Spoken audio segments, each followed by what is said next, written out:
Hello, Bastards. Friday night, solo, kind of. Oisin said he can't be here tonight. Sorry about that, guys. He is editing his brain muscles away on getting his Ireland part 2 to you guys. So I have a special guest coming in a little bit later that I think you'll all enjoy, as you always do. Somebody you've seen before on the show, and somebody that you all love, and somebody who I adore. And how are you all tonight? You Bashtardos on a Friday night. I was like, oh man, what am I going to do? Dirk Weekdays is over, and it's time for Friday Night Bastards, where we get drunk and crazy, and I have a bottle of Margaux. And I was like, oh shit, I don't drink alone. I don't drink alone. I want to do one of those smoky chanteuses from way back when. Who's your favorite smoky chanteuse? Being of the homosexual variety, I've got lots of them in my canon, more than the average bear. I don't know why that is. Why the gay boys generally tend to gravitate towards all those sultry vixens of yesteryear.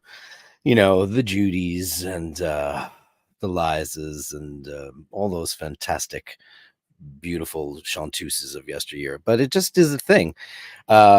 The most modern one I can think of is Katie Lang, who I've said before, I think she's the most important singer of the last, since maybe Streisand. As Barbara loves to say, it's Streisand, not Streisand. There's so many singers. Who are your favorites from yesteryear? Let's see who's in the room first, and then we'll get into a big chat. I think it's going to be a music-y night because I have a music-y guest coming on. And, it might be a half an hour or so into the show. And then we'll get started on a little bit of elixirism, et cetera, et cetera, et cetera. First in the house tonight is Dean. First, yes, sir. Will this message even be here? Because what was going on with poor Andrew, the cheerleader, the mascot of the Eye Bashers? It's just crazy. Or will YouTube turn it into an invisible message in the YouTube abyss?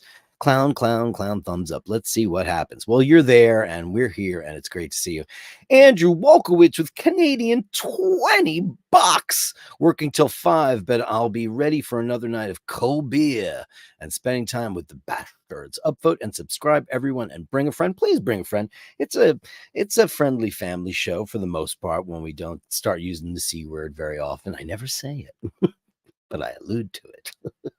And for Andrew, we're going to give him, because he gave us a big 50 yesterday and a 20 today, and it just disappeared. And I'm going to give him this one. Oh my God, it's not working. What's going on, StreamYard? Oh my God, it is not working. Oh, that scares me. That scares me when there's technical difficulties. And now I see my camera's acting stupid too. Ooh, me no likey. Wow, can I go find the old bell? Oh shit, I have it in another room. Hold on a second.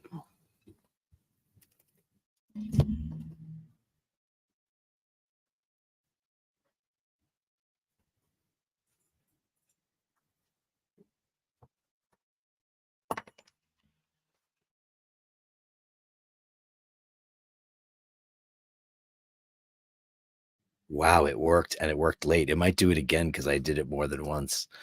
That's crazy town.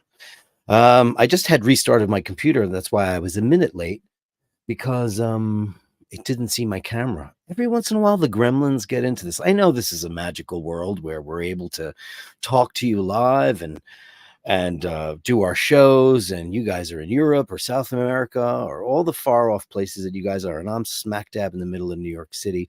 And isn't that crazy? And every once in a while, things are going to happen. And I haven't seen that meanie guy that always says, you have so many technical problems and it's fucking annoying.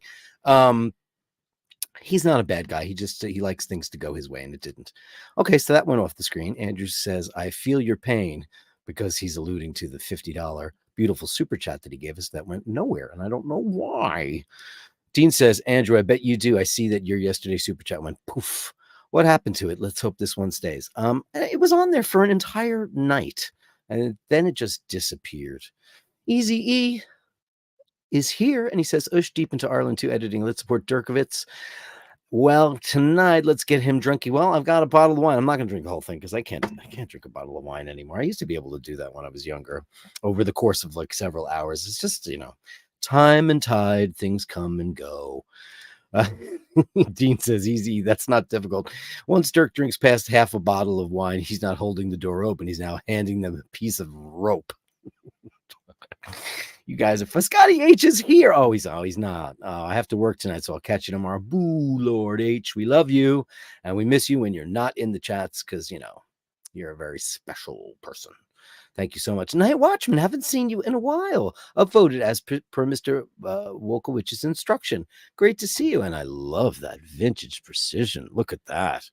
I've been obsessed with those Super Seville's ever since I discovered them on the Boulevard Chit Chatteroony. By the way, I went and I got this just in case this happens. Ready? Remember this from yesteryear before we had all the fun stuff. Good to see you. I'm obsessed with that. Has anybody seen that? I'll pull a couple of them up. I don't know if you guys want to talk about watches or any of that bullshit, but we can. I know that this crowd is more interested in all the other shit, and that's fine too. I love it as well. But I still, if you guys have a watch thing, you want to talk about a couple of watches. Listen, for select people tonight, I just want to let you know that, since Ush is not on the channel, we are going out on both streams, courtesy of the man himself. And, he's going to bring you like the most amazing video. We were talking about edits today on the phone and we were talking about cinematography and all that stuff. So that's the level of quality that you get out of one of his videos. He thinks about every shot. And I don't know how many other people get that kind of quality on YouTube. There's some stuff out there, but I got to say, man, even though he's my buddy and all that stuff, the filming and the editing and the work that goes into each and every one of those videos is astonishing, considering it's all done by one person. You see all these big channels, they have teams of people. They have producers and directors, and they have editors, and they have people who write scripts and things like that. And you got that guy, you got a bottle of wine or a bottle of Jameson, and he's off to the races. So hats off to him. The Archer, voted up, or is it upvoted? It's both. I love that. The Sagittarius symbol. My sister Pat is a Sagittarius. So I know that Sagittarians are very calm people for the most part. Very much so. Franco Fiore, upvote now because the show will be great. Oh, I hope I can live up to that, Franco Fiore. And grazie mille, signore. Daniel Gutierrez, hello. Great to see you, Daniel, in the room. Andrew Wolkowicz, I'm home. Hey, he's here. Wow. Also drink and be merry. When my guest shows up, I will be more than happy to do so. As long as StreamYard acts. StreamYard is the software that we use to bring you this show every single day. And every once in a while, it gets a little kaplooey, and that's not fun. You got to just, it might be frustrating for you. You should see I'm like trying to scramble and figure out exactly what to do. Hello, new life, new person. Great person to see you. Hi, you say hi. Hi to you. Nick Sisto. Good evening, all. Handsome as always. You two always look so great together. Damian Griffiths. Dirk, happy Friday, brother. Happy Friday to you, Damian Griffiths, as well. Daniel Gutierrez says, great to see you. Great to see you, Daniel, always. We'll do Bashtards Gallery tonight because I don't usually do it on Fridays, but, the big guy's not in the house, so we're going to talk about some stuff. Hey, Sean, Oisin is with a woman. He's not. Yeah, his woman is his work. I will tell you that guy he's non-stop editing. These things are massive. He's got drone shots now and all this stuff. His cinematic world has gotten so much larger. His palette is so much bigger as his channel has grown, and how he's been adventuring to bring content to the channel that's deep and resonant and compelling. And that's not easy to do. I just come out here in front of a microphone and blah, blah, blah, and sing stupid songs and have a couple of drinks and yakety yak with you guys. My job's pretty easy. you guys all do know that I'm not doing the Dirk about the Bash about on Sunday because it's Memorial Day. It's the first big major monster holiday in the U.S. And that means that all the boats and all the attractions and all the big things that I was going to do, I was going to go to Lady Liberty and Ellis Island. That was my first thing. There's a helicopter going by. There's not a soundproof room. And it's all sold out. And that's how I realized it was Memorial Day. I'm like, why is that boat sold out? Oh, let me see the next one. Why is it sold out? Why is it sold? Who cares? Who cares? Melly C in the house. Good day, Dirk, and all the bashers. Happy Friday. Happy Friday to you, Purple Lady. You're the Purple Lady officially because your logo is everything you do is purple, except for the kitty cats. Dean says, Friday rave. I guess we should be doing some G. All these drugs that the kitty pies do have all these letters. E and K and G. I don't know what any of them are. I know that K is a horse tranquilizer. I believe ketamine, right? And a lot of the peripheral gay dudes I knew used to love to go to the single guys. I've been shacked up for over a quarter of a century. So I never did drugs, and two, I never went to clubs. I was not interested in that scene at all. But man, the drugs that people used to do recreate. We had this friend who remained nameless. He had a party and we went to his house and they were passing around this stuff. And I'm like, what's that? And he goes, oh, it's K. I'm like, what? For me, a party is socializing, a couple of cocktails, conversation. I'm like, what do you need that for? And then I realized what it was for. And I was like, taxi, time to go. Not fun. Carlos Poggy's here. Hail to the Dirk and the Bastarditos. Great to see you. Hail to you, kind sir. Is that a picture of you? Looking great. And what are you wearing there? I can't tell in that picture. Is that a two-door? Can't tell. It's too small, but it looks great. That's a great shot. So pensive. He's like, I have a big reputation for being a drama queen when I used to pose for photographs or professional for records and stuff like that. I'd always do something like this to look like I'm supposed to look like a rocker, and instead I'm trying to look like some kind of intellectual.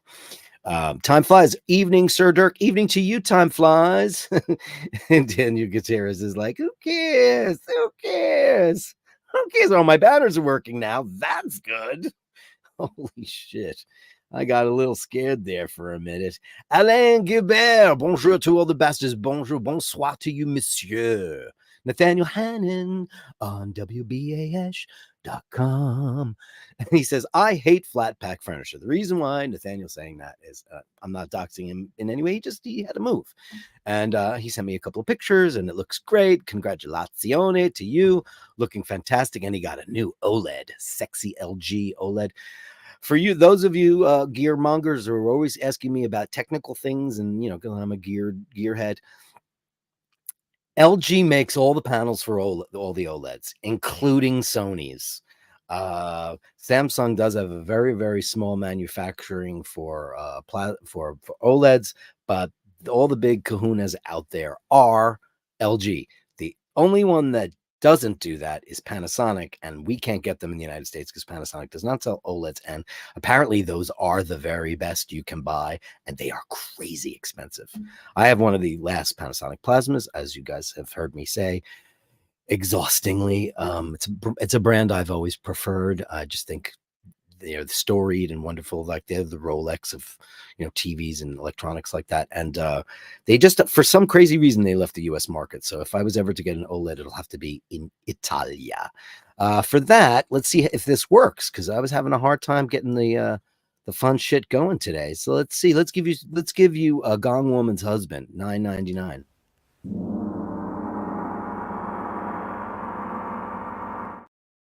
Well, I'm glad to see that works. Thank you, Nathaniel, for that $10 Basharoonie.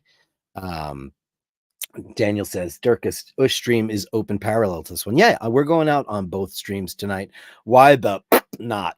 The bigger the party, the better. We always go out on Friday nights on both channels. I hope that everyone who's tuned into this channel is going to like and subscribe to the iBashers channel. As you know, I do this every single day.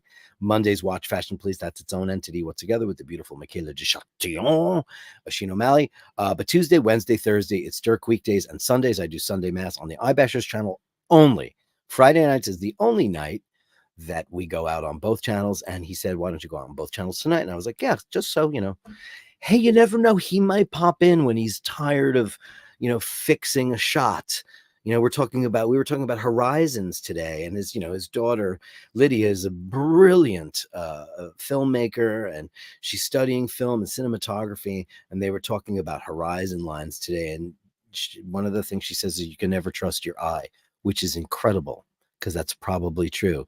And you always have to use that. I forget what the thing is called, but it's something that those people do who are smart like that. Dean with a £9.99 super sticker. Oh my God.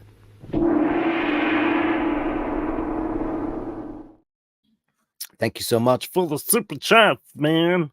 The super chats keep the channel going because I just had to buy a shitload of gear to get this walkabout, Dirk about, bash about, Dirk about, walkabout, bash about, Dirk about, walkabout, bash about. Maybe that's a new song too. Emmett probably finished writing it already because that's how that guy's brain works. How, I don't know. Who cares? Tim G, all the good boys, they're all here. Andrew says, Dirk, I can't drink a whole bottle of wine. 2 hours later. Honey, do we have any more wine? Oh, okay. So I'll give you a little secret into my drinking capabilities. And they are far diminished. I've never been a big drinker ever. And I get drunk kind of fast. So I have to be very, very careful, or else I can go two ways. I can be the nicest guy in the world, or I'll get snippy. And I decided, I'll tell you when it was. 2015, Milan, I had a fight with Paul about something, and it was because it was like too much wine we had like a big get together, and I was a total douchebag. And I said, I don't ever want to be one of those people. I don't want to ever be one of those people whose personality changes when they drink. I want to be one of those people that has better conversation and is a nice person and still loves everybody in the room and doesn't get. And you know what? Ever since then, it's never happened again because it's not worth it. It's just, you have to just know what you're capable of. Alcohol is a drug like every other thing in the world, and as much pleasure and relaxation and camaraderie and all the things that it brings to us, you have to be able to know when you need to control it. And I've known a lot of people who have had drinking issues. I don't ever want two things I don't ever want to do. I don't ever want to be the guy that can't drink wine with friends. I don't want to be the guy that can't have that, coffee in the morning. I'm drinking a triple espresso right now.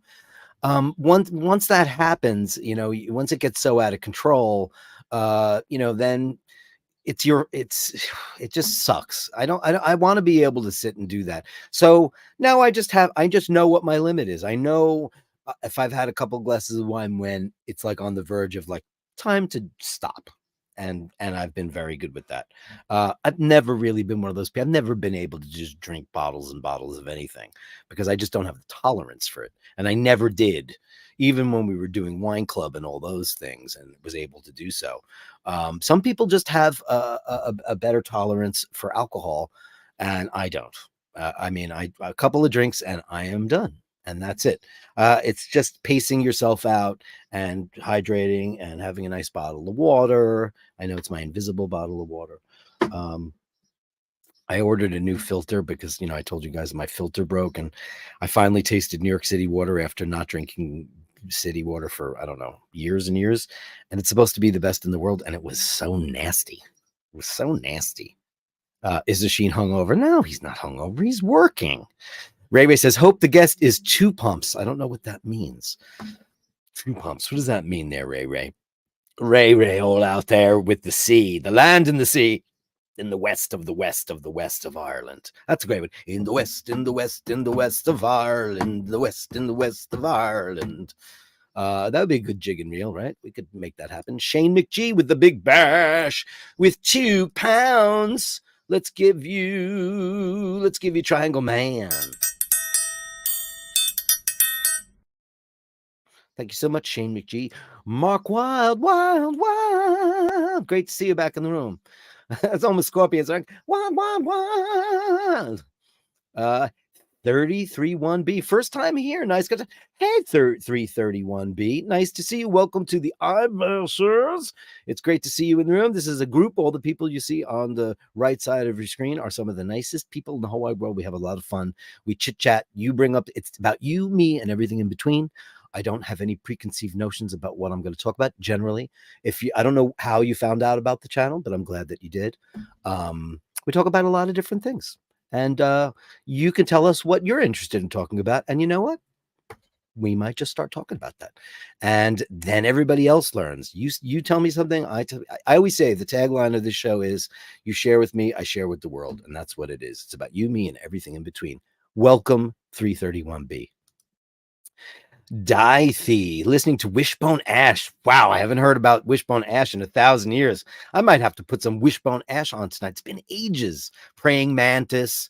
So many bands I used to love back in the day. The new wave of British heavy metal. I was into that whole thing, and who were the big bands that came out of that? The big bands were the new wave of British heavy metal. Can anybody name who they are? It's Iron Maiden, Saxon, Motorhead. Who else is in that group? That illustrious group. Who are the ones that stayed there? The ones I just mentioned. Andrew says, I thought K was a symbol for potassium. It is that as well. Drew B says, happy Friday, Dirk. Hey, Drew, with your pipe. Happy Friday to you, too. Carlos is here. That's me. It's a 1978 Seiko 7546-6040 given to me by my ace dad. That's a very attractive timepiece, Carlos. And I love that shot. Looking cool. Drew B, I also have a Panasonic Plasma. Hey, Drew, tell me which one you have. I have the ST60. I made my sister buy the ZT65, which is the monster one. I just didn't have the room for it. 55 is all my accommodations would allow. And, it's big enough. I mean, I sit literally 4.5 feet in front of it. So it still feels like a giant theater. And it's still working great. 2013. It's fantastic. Dean says, Nathaniel, which one did you get? The C4? Actually, he showed me, but I can't look at my phone right now because you're looking at it. Vasilios P from Greece. Good evening. Good evening to you. Yasu. Nick Sister with $9.99. I missed the OG gong. Oh, you mean like this guy? Hold on. I forgot how to do this. It's been so long. It's kind of shitty though, Nick. It's kind of shitty now, but you know what I'll do? I'll give you the big one.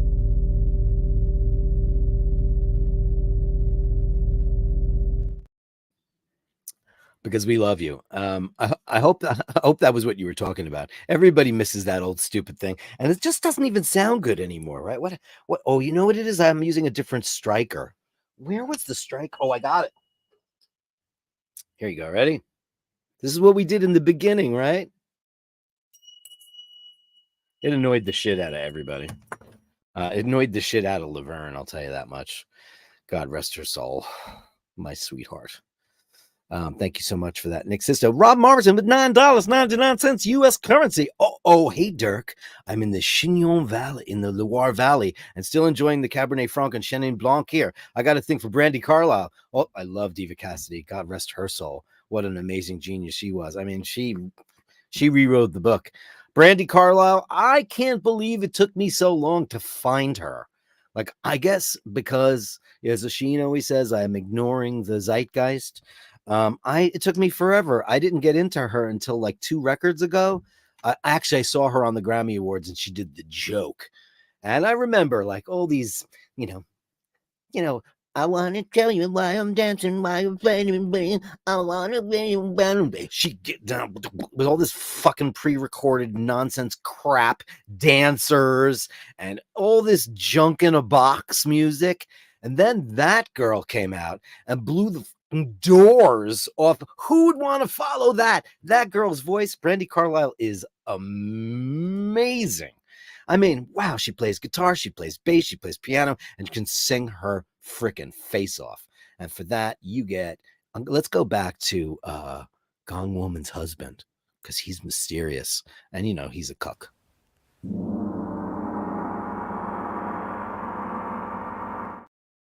I feel bad for him because you know what she's making him do later. It's unmentionable things. Look who's here. Baptize the baby in whiskey and licorice. What a lovely way. Drowning sins with tooth decay. Dun, dun, dun, dun. That's a line from one of my favorite songs from one of my favorite bands. It's a band called Jellyfish. And that is a song called New Mistake on their, I think it was the second single off their second record. Should have been their first single. Their first single was called a song called The Ghost at Number One, which I absolutely love too, but it was not the pop genius that that New Mistake is. And this is Hardcore Shutterbug, and you guys have known him under his Hardcore Shutterbug moniker. He is my friend Steve. He is a serial poets, monster singer. He's had a band for 30 years called the Serial Poets.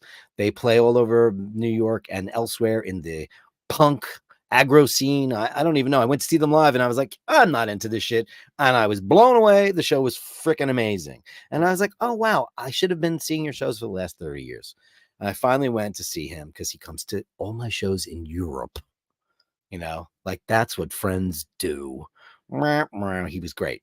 Serial Poets, looked them up. They're a fantastic band. If you like, you know, like the aggressive punk stuff, but he's also they just did a covers record and it was freaking brilliant. And he was so nice. He was kind of like you know, sending me the tracks as they were recording. I was kind of consigliere and he was telling me what I think. It was very nice of him to do.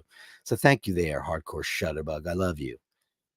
Also, I want to share, hold on, Hardcore Shutterbug. The pizzeria in my neighborhood has a new square that actually it's destroying Umberto's. So he's a pizza junkie. I'm a pizza fanatic. And New York's got great pizza. It's not Italian pizza. Calm down there, people. It's New York. It's New York. New York has the best pizza in America. There is no ifs, ands, or buts about that. But they came out with this new thing called the Grandpa, where the cheese is underneath and the sauce is on top, and it's the most delicious sauce. We should get together and go have that pizza. Okay, there, Kitty. Hands, knees, and tosses in the room. Cheap date. Yeah. Well, you know, cheap date. It's true. Because no, I'm not exactly cheap date because I like really good wine. So if we're getting a bottle of wine, it's going to be from France or Italy. It's going to be. I'm an Italian and French wine guy only. California wine is like a fruit bomb. It's got too much booze in it. 15%, 15.5, too much alcohol. You know, you might as well, you know, drink, port or, fortified wines. I'm not into that. I used to love the 11%, but nobody's doing that anymore. And they used to do that in Bordeaux. And now this is, what is the percentage on this? 13. See? That's not bad, man. 13's not bad. You don't get that schnockered on it. And it's very, very nice. And in the summer months, I drink a white wine. And but I don't like white wine straight. I drink white wine, spritz ice and ghiaccio e acqua frizzante. I like little spritzers because I just find white wine, even if it's good. And, you know, my family used to go to the Four Seasons restaurants for, you know, graduations and birthdays and things. And we'd get like Montrachet, you know, which is the best white wine you can get. And I still don't like it. I just think white wine is too acidic for me. It's not my thing at all. Andrew Wolkowicz with another Canadian $5. Open up the wine to let it get some air before your guest arrives. Also, everyone should go to the Bashers and subscribe and upvote. I'll wait till my guest shows up, and then I will procure this. I mean, it is 2012, so it's 12 years in the bottle. So maybe that's a good idea. Andrew, you're right. I'll do that. Let's give you, I haven't used this in a long time, the Monks.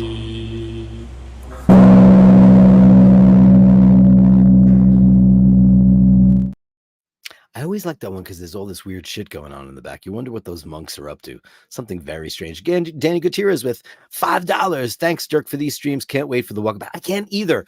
And you know what's funny? I was telling Oisin, I'm going to do this. I'm going to do that. I'm going to do this. I'm going to do that. And I'm booking tickets for this. And he's like, just get the camera and leave your house and hit go live. He says, I'm overthinking it. You know, because I'm in New York, I'm going to go do New York things. Unfortunately, you know what I'm going to do? I am going to do this because I want people to know who've never been here or haven't been here in a while. New York is now so incredibly fucked up. We had, listen, I know Rudolph Giuliani is, part of Satan's helpers now, and he's crazy and all the hair dye leaking down his face, and he's got a million problems, but he was an amazing mayor. And this town, he really cleaned up this town. This town was really great for a really long time. And then we had a guy named Mike Bloomberg, who was an amazing mayor. And he did 3 terms. So it was amazing. And then after that, we've had a succession of people who brought this place down. This is 1970s New York City. There's trash and hookers and drug addicts and all kinds of fiends all over the place. Everybody's getting mugged or attacked. And it's like when I was a little kid, I wasn't allowed to go to the city by myself for a very good reason, because my parents, who my family affectionately referred to as the safety twins, because they wouldn't let any of us do anything, and for good reason. It was horrific. And I'm going to look at what subway stations have Wi-Fi. I think most of them do. And I'll go down there with the camera and I'll let you see all the shit, because it's not good. It's not good. That's what I want to do. I'm going to give you guys a taste of New York, but I'll go to the good places too, Central Park and all the things. But what I'll do is, before I post the stream, I'm going to ask all the Patreon folks and all the Bastardos out there to give me suggestions of where you want me to go, and I'll eventually get to them all, because I getting all the gizmos ready together. So I want to bring you guys on some trips, and I might take a road trip too. Somebody says they want me to go out to Long Island or the Cloisters. All doable via train, and I'm happy to bring that to you. Thank you so much for all.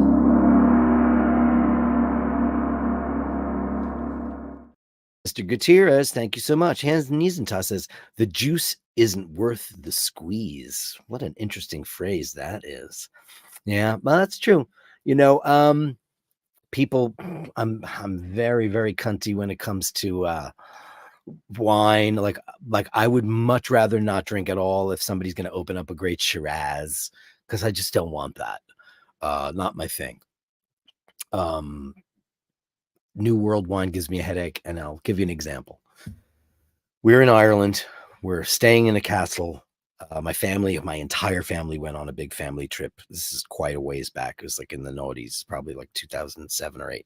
And we stayed in this place in Limerick where my whole Kennedy clan's from. And they had an extensive wine cellar. And here was the wine on the menu. And I looked at it, it was all Chilean and Argentinian. And I went, oh, do you not have anything from the country next door, France? And they're like, we do, but it's for the owners. And so I had 2 glasses of some kind of Chilean wine, and I got the worst headache I've ever had in my life. No offense to anybody from Chile, but the sulfites in that stuff, whatever's going on in that thing, it doesn't work for me. And I get the same kind of headache from California wine too. So like, I drink French wine and I drink Italian wine, and I'm good to go. So that was the last time I ever did that. Now I'll just say no, and I'll have Diet Coke, please.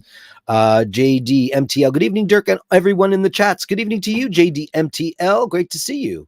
Andrew says, have a glass of water as you drink. Yeah, I do. Hey, Shag Daddy's here. 2 pumps. Dana, remember? I don't remember what that means. You guys retain all this crazy. I do the show every day, Patrick. I have no idea what's going on. He sent me a long a voicemail message. I didn't get it till late last night. I meant to call you back. I love you, man. Yes, let's hang out more often. I got to hang out with Patrick. God, it's probably 3 weeks ago. And he and his buddy had gone to a Mets game. So I arrived at this very famous bar in New York City called the Old Town, which has the longest bar, I believe, in New York City. And by the time I got there, they were schnockered. But it was fun. It was great to see him. He's a guy that I love more than life itself. He's a beautiful person. Shag Daddy rocks, my friend. 331B, love it. I love you too, man. Thanks for coming in and joining the gang tonight. Fun stuff. Shane McGee, I was lost, but now I'm found. 48 Lonely Souls on the Oisin O'Malley channel. Is that right? Interesting. That's crazy. Can you, Hardcore Shadowbug says, can you confirm or deny the rumors that you are an alien shapeshifter? Where did you hear something like that?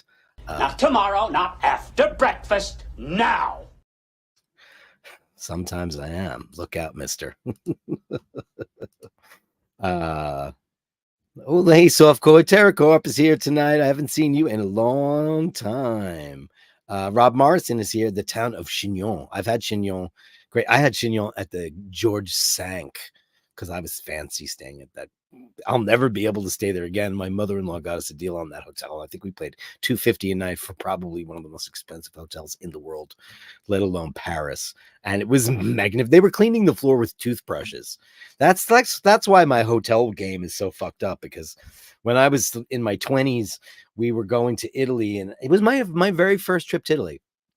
It was in the 90s, and I was in my 30s, and my travel agency, I used AOL Travel because aren't I so modern? And they messed up my reservation in Venice, and we checked into our hotel in Florence, and there was no internet or cell phones, that didn't exist then. So well, they did actually exist. They did. Did I have one? I had one, but it didn't work in Europe. So I called the hotel to try to find out what time we could check in there. Like, we don't have your reservation.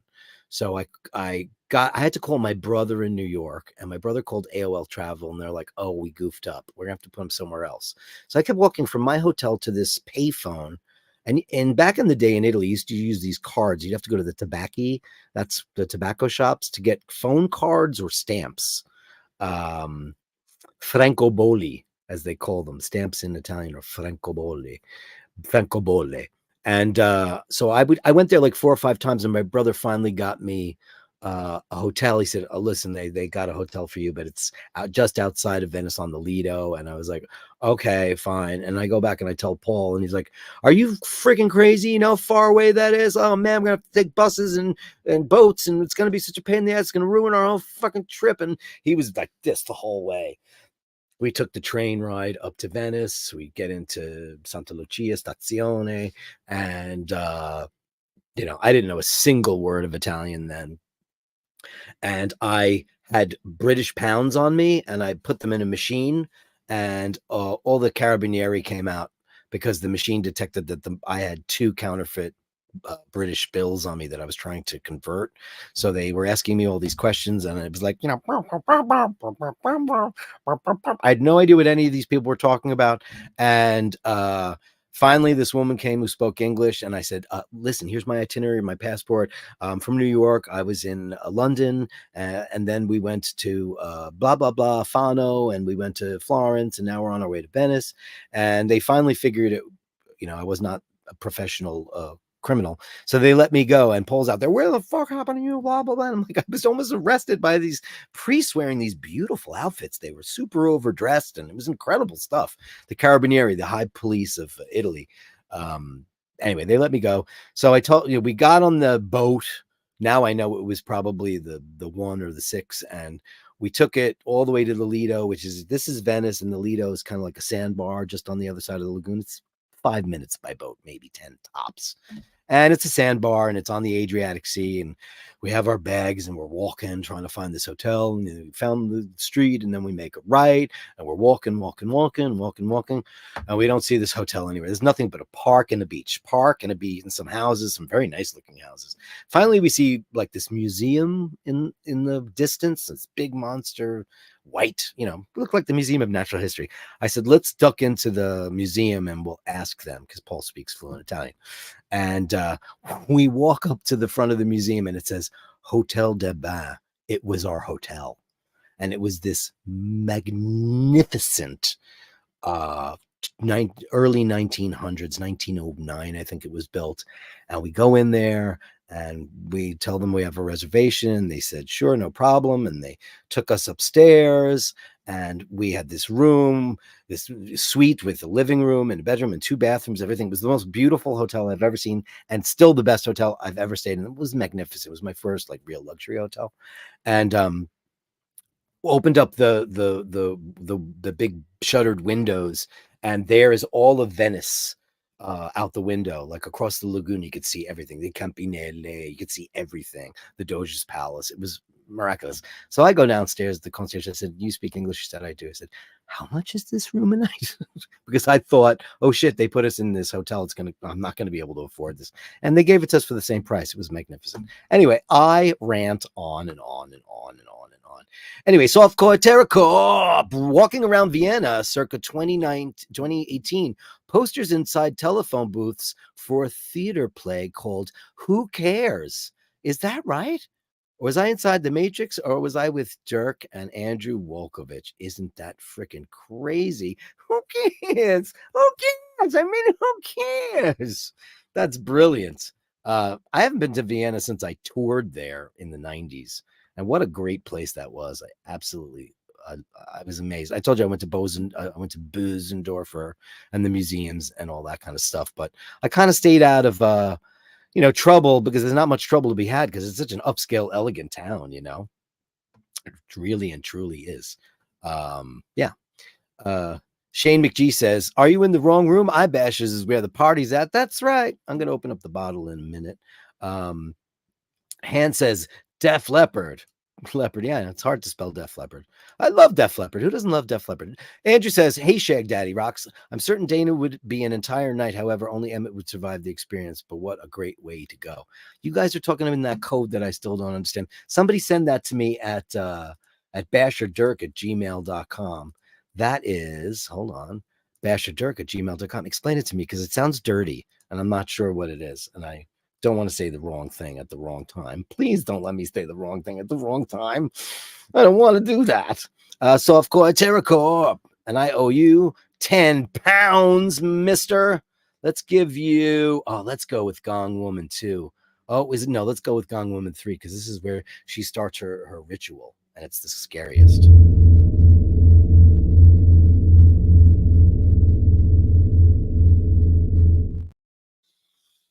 She is setting off all the vibrations of the world to make all the men do whatever her bidding is.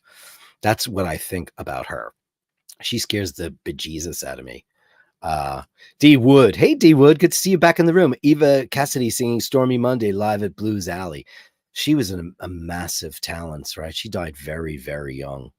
What a shame about that. Blackbird singing in the dead of night. Hey, Dirk, not caught you live for a while. Hope the guest is Dana. Blackbird SP, great to see you in the house. I'm not going to say who the guest is, but it's close. Very close. Vaughn says, "You must have a Megadeth story." No, the only Megadeth story I have is that I met Dave Mustaine when he was in Metallica. That's the only... he was the lead guitar player in Metallica when I was down at the music building.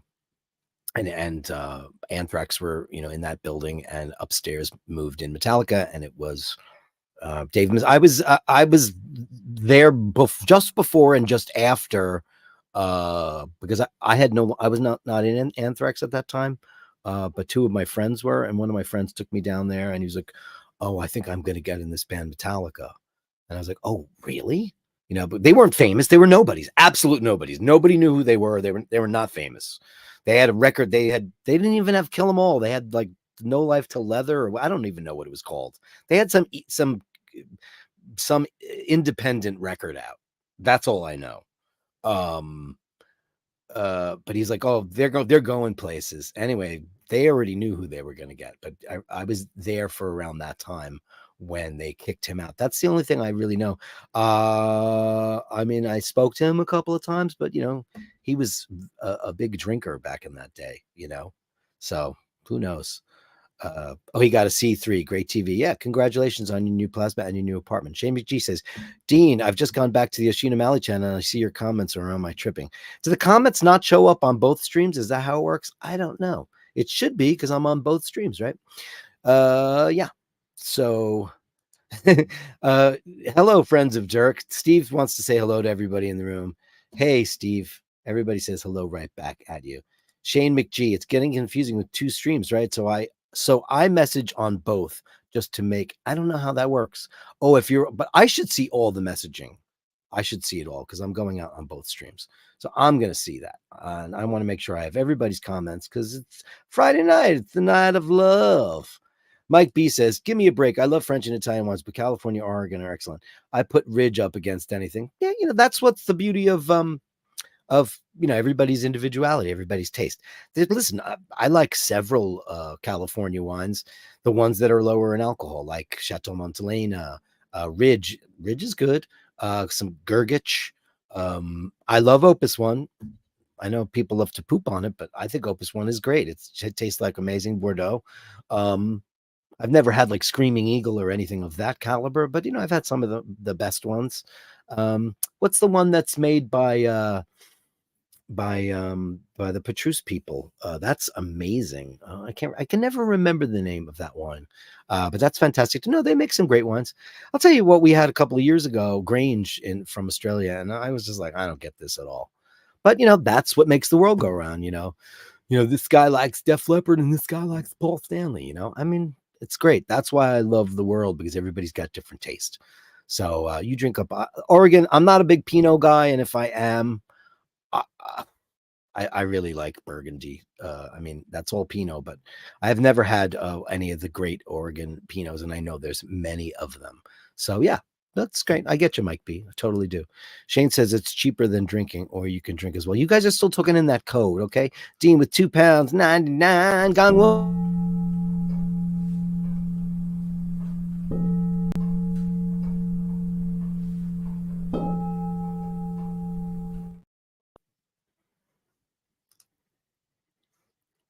Okay, hold on 1 second. I'm doing a little technical difficulties for my guest. Hmm.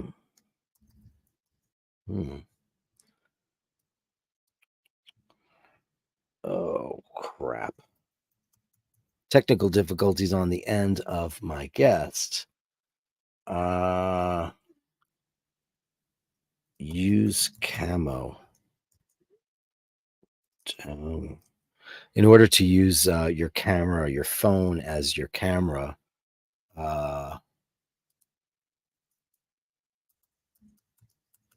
telling him to do that right now. Anyway, that's my guest. And they're trying to get in the room, and I didn't realize that he couldn't get in there. That's why I just checked my iMessages. Ray says, sent you an email, a song, Grammatic, lyrics at a time frame 2:45. Thought of you. Oh, I will listen to that later after the show. Dean says, Shane, you should follow. That should mess a few heads up. Daniel, I'm totally going to do a pizza stream in New York. As a matter of fact, Hardcore Shutterbug, I nominate you. I want you to eat pizza with me.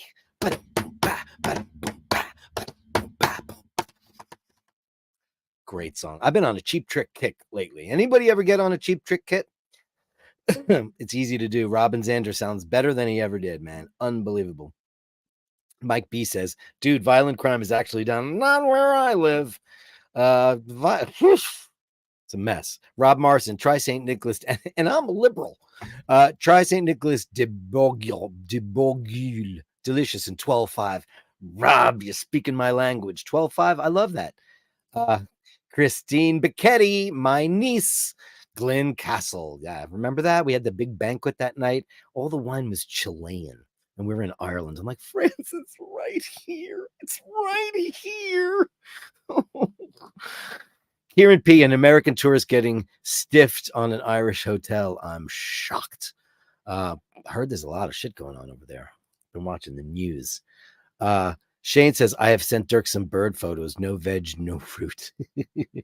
Hands, knees, and toss. Dirk Gonzo, New York City, doing a Travis Bickle. I won't be doing a Travis Bickle, but I'm going to start this whole thing. It's going to be great, great, great, great. I can't wait to start that, man. I really can't. Hey, watch it's Brian. Look who's in the room with his pipe. And one of probably is Odimar Pigay. Great to see you. He's a brand new granddaddy. Congratulazione, mister, on your blessed new event. What a treat. Lucky you. Shane McGee. Dean Ashim will be back for them, dude. He will be. Just looking for updates on the guest to see what's going on there and make sure he's good. He loves Firenze. Yeah, Firenze is a customer of mine way back in the day said, hey, you should go to this restaurant called Buca Lape. And I didn't know anything about it because we don't have any in-laws from Florence. So what we did was we thought we'd go there. We got there and we called them up to get a reservation. They're like, we're booked. There's no way you can get in there. And then Paul got on the phone and said to him in Italian, listen, I'm with my finese, my relatives, blah, blah, made up this thing. And next thing you know, they're in. We're in there, but they let us in an hour early and we wound up staying the whole night. And also Mimi Reichenbach got to stay there too. And I told her to pull the same thing and say this, that, or the other. But my my whatever aunt who's a regular of yours, she's gone, no longer with us. And she got in there. Bucalape, one of the best meals I've ever had in my entire life. I had papardelle al funghi. It was wild mushrooms that some boar caught earlier in the day, and the homemade pappardelle and this unbelievable white wine cream sauce. It was outrageous. It's the best thing I've ever tasted in my entire life. Dean wants to know if the special guest is David Gilmour. No, I just saw some nasty stuff by David Gilmour. David Gilmour said, listen, him and Roger don't get along, and there's a lot of politics, and his wife Polly Sampson opened up her big stupid mouth, and she shouldn't write lyrics or talk because she's an idiot. And people put fire on top of fire, and you know what? These guys are almost 80. Or 80. I don't even know. Is Roger 80? He looks it. They it's like Rush and all these bands that Mick Jagger's in his 80s and he's still, stop me up. He's still doing that. But he can. And him and Keith get along great. Those guys don't get along. They don't even like each other. Let it just go. It's like, rock and roll bands were not supposed to be around for 60 years. The Beatles broke up in 10 years. They did what they did in 10 years, and that was it. And they never got back together, and that's why they're the Beatles. All these other bands, they break up, and they've got no original members or one original member, and it's so crap. I don't like it. Easy E with 10 balloons. I am here. What are we yapping about? Easy E. Will you tell us what we're yapping about, Mr. Man? Ushberg is absent, as we know. Done editing. Gonna bed epic stuff. Was doing 3 hours of rooftop gardening work. Tons to do and get the season going. Thank you so much for that. And guess who's in the house? I'll give you Gong Woman, and then I'll bring on my special guest, somebody you know and love.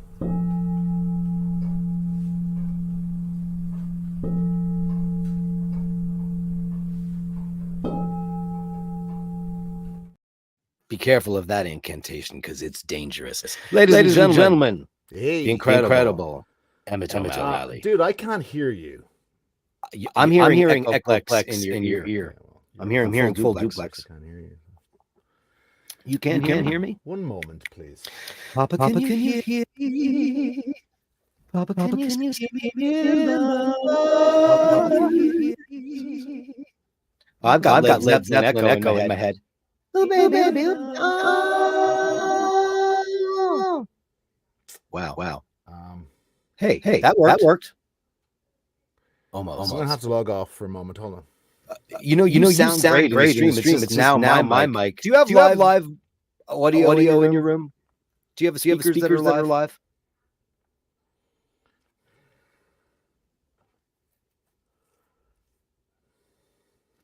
Oh, he can't hear me. Hold on a second. Hey, gang, girls.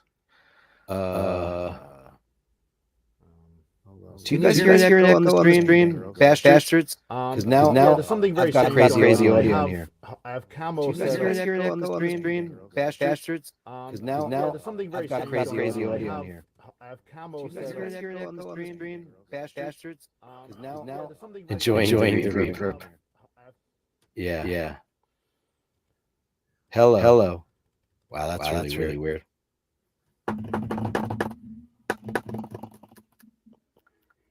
Can you hear me? Let me see if I can fix this. Settings, audio, reduce, echo cancellation. He can't hear me though. He went offline. Okay, he's going to figure that out. Well, now you know who my special guest is, ladies and gentlemen. Echo O'Malley.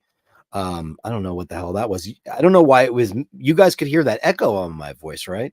That was really weird because I don't know why that would happen because it was interfering with my audio. And meanwhile, he's doing his audio thing. Very strange indeed.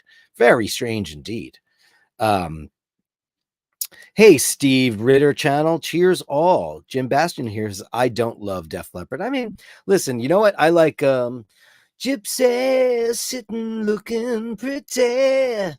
That's a great song. A Photograph is a great song. I don't like all their stuff, but I like some of their stuff. I find them innocuous. I don't think like there's bands like Motley Crue that I despise and Poison that I don't like.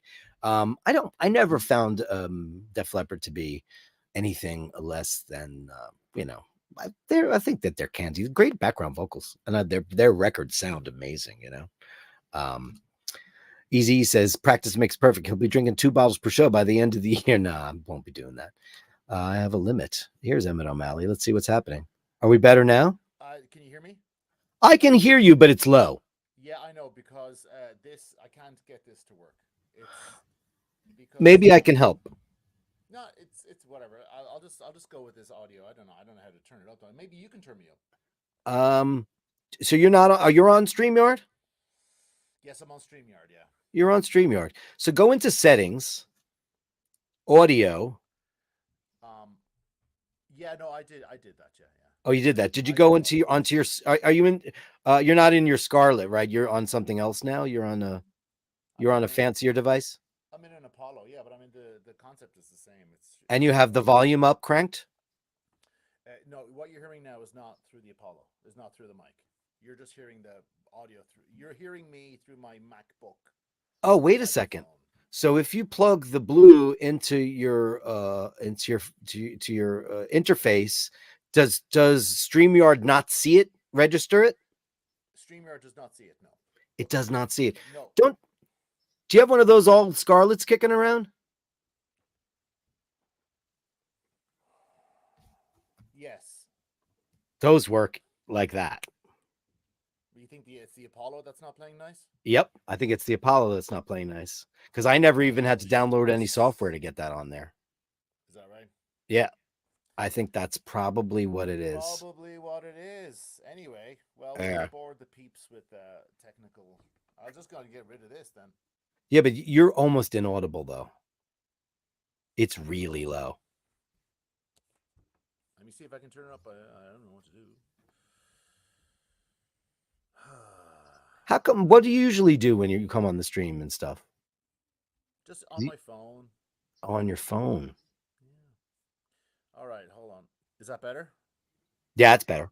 Okay. Can you hear me well or no? The Bastards are patient people. Yeah, but yeah, that's a pain. How about now? Oh. Wonder why you're hearing with me.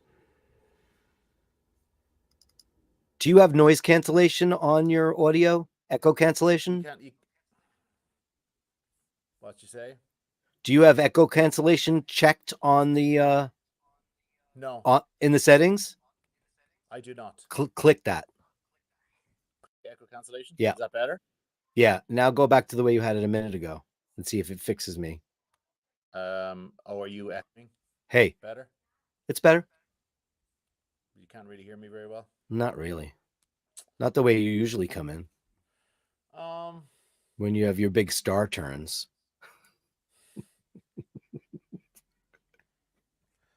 I'm sorry, man. Honestly, I don't know what to do.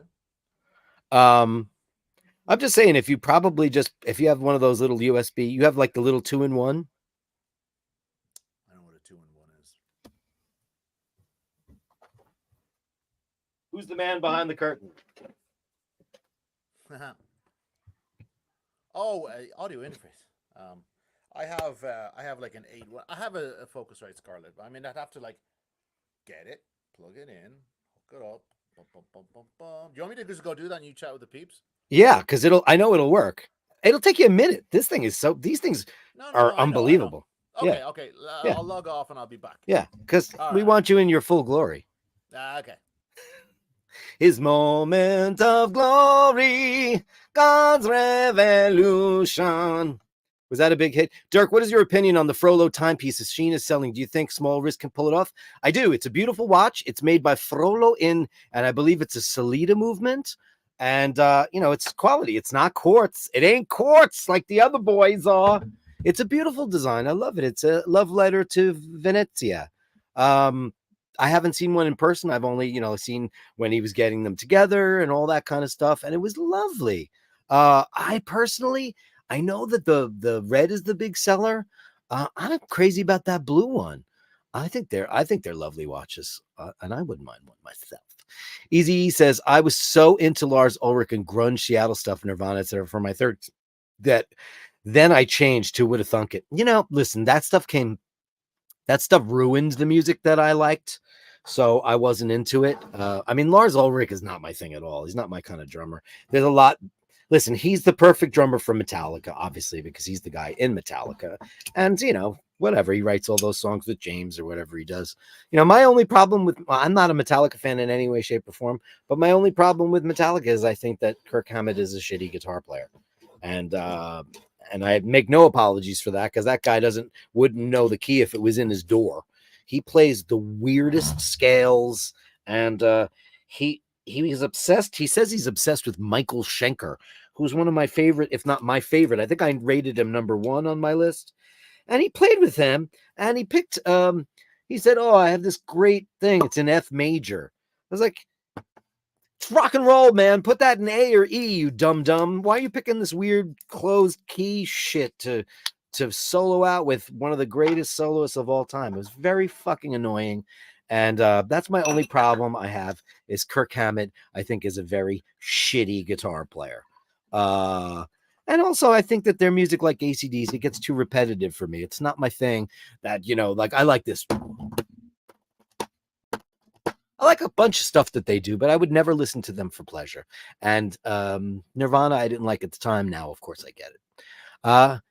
Arya Putra, do you know Def Leppard's drummer had only one arm? Sure do. I remember the day it happened. I remember, holy shit, that's the end of him. And you know what? They stuck by that guy, and he still plays drums for them to this day. He's got sampled kit. He plays with both feet. Amazing. What a bunch of guys. Shows you what kind of people they are. Drew B says, I think the streams are crossed. I think they might have been. The streams are crossed. Arya says, I heard he lost it in a shaving accident. No, he drove his Corvette down a country road while drunk, flipped it, hit like in Ireland or England, all those fields have the big fieldstone walls. The car went over the wall, took the whole top of the car, sheared the top of the car off and his arm at the same time. Horrific, right? Ray's like, guest is Emmett. Yeah, I know. Hopefully you can get that going. That would be great. Andrew Wolkowicz. Dirk, ever try Canadian wine? I have not. I didn't even know that was a thing. As a bartender, what do you appreciate as a mixed drink? I think, hey, JHB, I'm not a liquor drinker. I've never met a spirit I like. If there's any drink I'm going to have that's a spirit, it's going to be gin, and it's going to be something really stupid like a gin and tonic, because I don't like vodka. I think it's gross. I don't like whiskey. I wish I did. There's great history. I love all that stuff. Just spirits are not my thing. Wine, I like wine, and and I'm with the boys a couple of beers, but that's as far as I'll go. Let's see if this worked. Moment of glory. Can you hear me? Holy shit. See, Scarlet. Okay, so listen. Dude, it sounds amazing. Yeah, well, I had my Apollo set up with a Pultec EQ and a Telectronics freaking limiter, and so it's going to sound like Howard Stern on here. Yeah, you still do. But the thing is, so you tell me, riddle me this: Universal Audio are the industry leaders in pro audio. Yes, they sir. are prohibitively expensive. Yes, sir. And they never work. They don't work with anything. All the stuff that we use, Apollo doesn't work with them. They released their own DAW. They released their own DAW. They did. Because and they want everybody to use that. It's just like, why do we spend the money on these things? Anyway, I bought one before I got the big. I have the big rack Scarlet. This was my first. I went from Motu to I bought this, and then in between this and the giant Scarlet 8x8 that I have in my rack, which is what I use now, I bought that brand new Universal Audio box, because I was like, I want all those plugins and all that stuff, and I bought it, and guess what? It doesn't use any of their plugins. It's not even compatible with them, so I got rid of it. And it was a pain in the ass. I had it for like a week. That was It's that new one. It extraordinary. looks like a 1950s box. It's very attractive. It's got like a real mid-century modern kind of vibe to it. I was very excited about that. And it's crap. It's absolute crap. But listen, you have an Apollo, and it's the best converters. If you're recording, it's supposed to be the best. Yeah, no, it's amazing. But getting to work with the new system and all, it was just, and whenever anybody makes an update, it's a constant chore. And I have another Apollo, a slightly older version. This is your second Apollo. This is my second Apollo, and the one that I have to send back. And because these are very expensive, I can send it back, get it fixed, and then I was going to sell it. Mm-hmm. And the rigmarole, because they're in Germany. Universal Audio is a German company. Yep. Well, and the rigmarole with customer service, and it's unbelievable. Wow. Max Headroom going on in here. What's Max Headroom? No, meaning it's good. I mean, I know. One sec. Yeah. I'll catch up on the chats because while we were doing the tech stuff. Andrew says, my older brother was into Cheap Trick and Aerosmith. Oisin and I were talking today about how much we both don't like Aerosmith. Do you like Aerosmith, Emmett? I don't care. Me neither. Not my thing. I don't like that. Like, they're like, to me, like a very poor man's Rolling Stones. That's what everybody calls them, yeah. Yeah, well, that's what they are to me. I've never been a fan. I like Perry as a guitar player. Yeah, me too. And I like Joey Kramer as a drummer. It's solid. Great. Yeah. No, I just think I've just never been a big fan of that band. The train kept rolling, no, just not my thing. That Shooby-Doo rock and roll, dirty, druggy, heroin chic thing. It's never been my thing ever. Not a fan at all. Oh, that's so bright. It looks good though. Yeah, but it's too bright. I'm just catching up on. Andrew Olkoch with the $10 Canadian super chat. Sounds like you were attempting a time warp around the sun. Let's do the time warp, yeah. Let's give you. He loves this one because this is where she's putting all her men into the cuckold situation.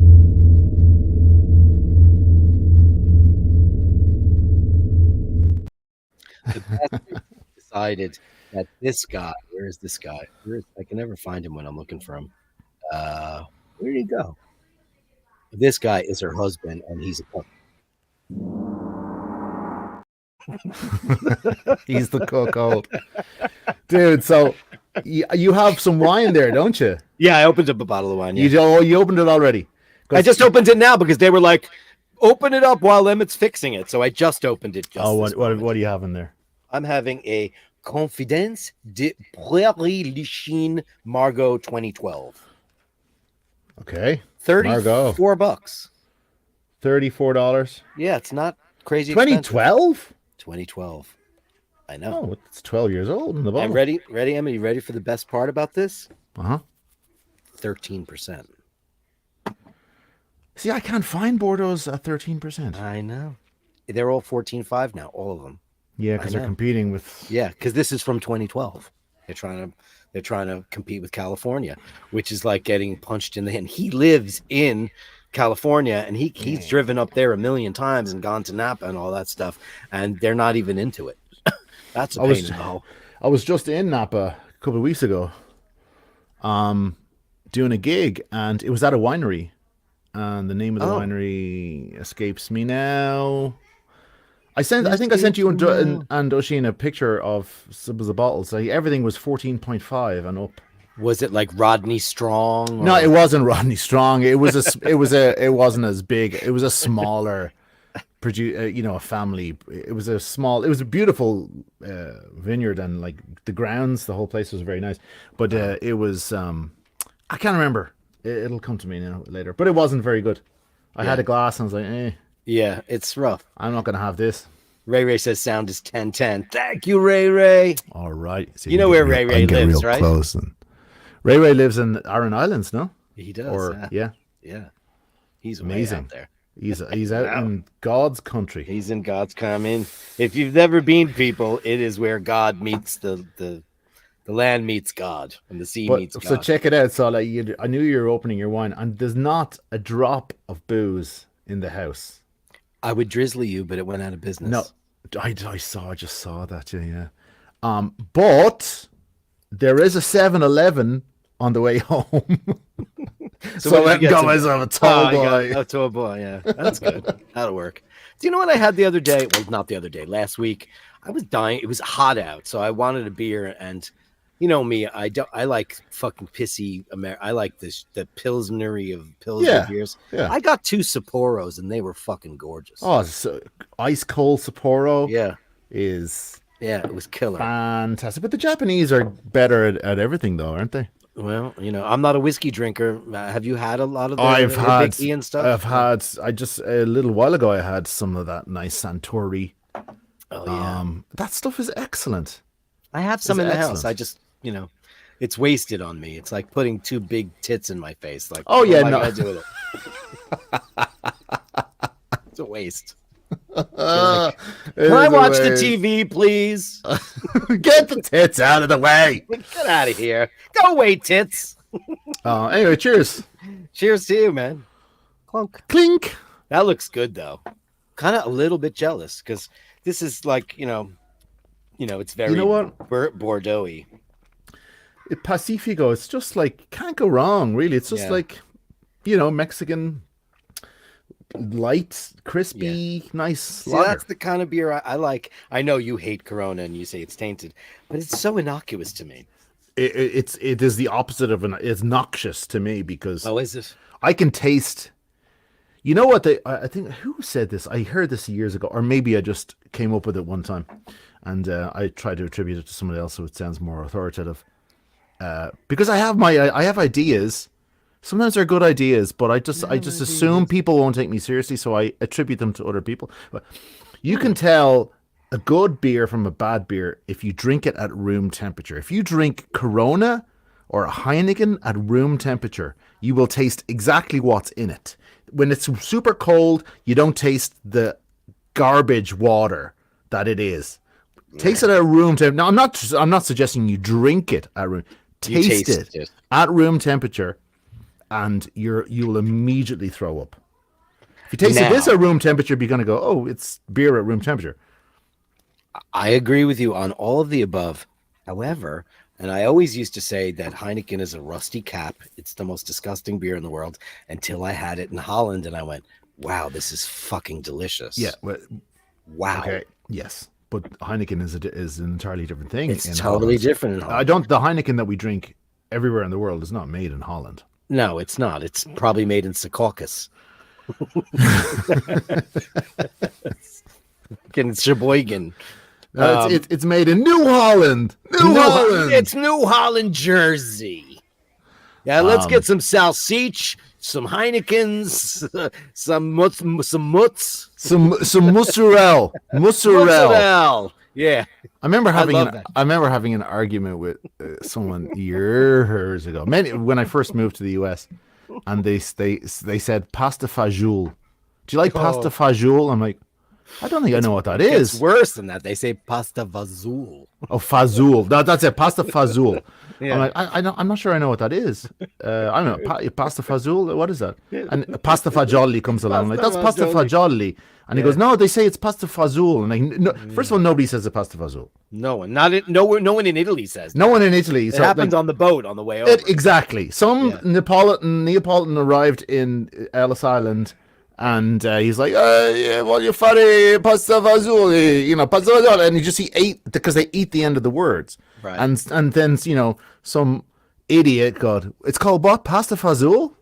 Yeah. Sorry. By the way, pasta fagioli is my absolute favorite dish on planet Earth. That would be my last, if I'm going to the gallows tomorrow, I would get pasta fagioli. Going to the gallows. Yeah.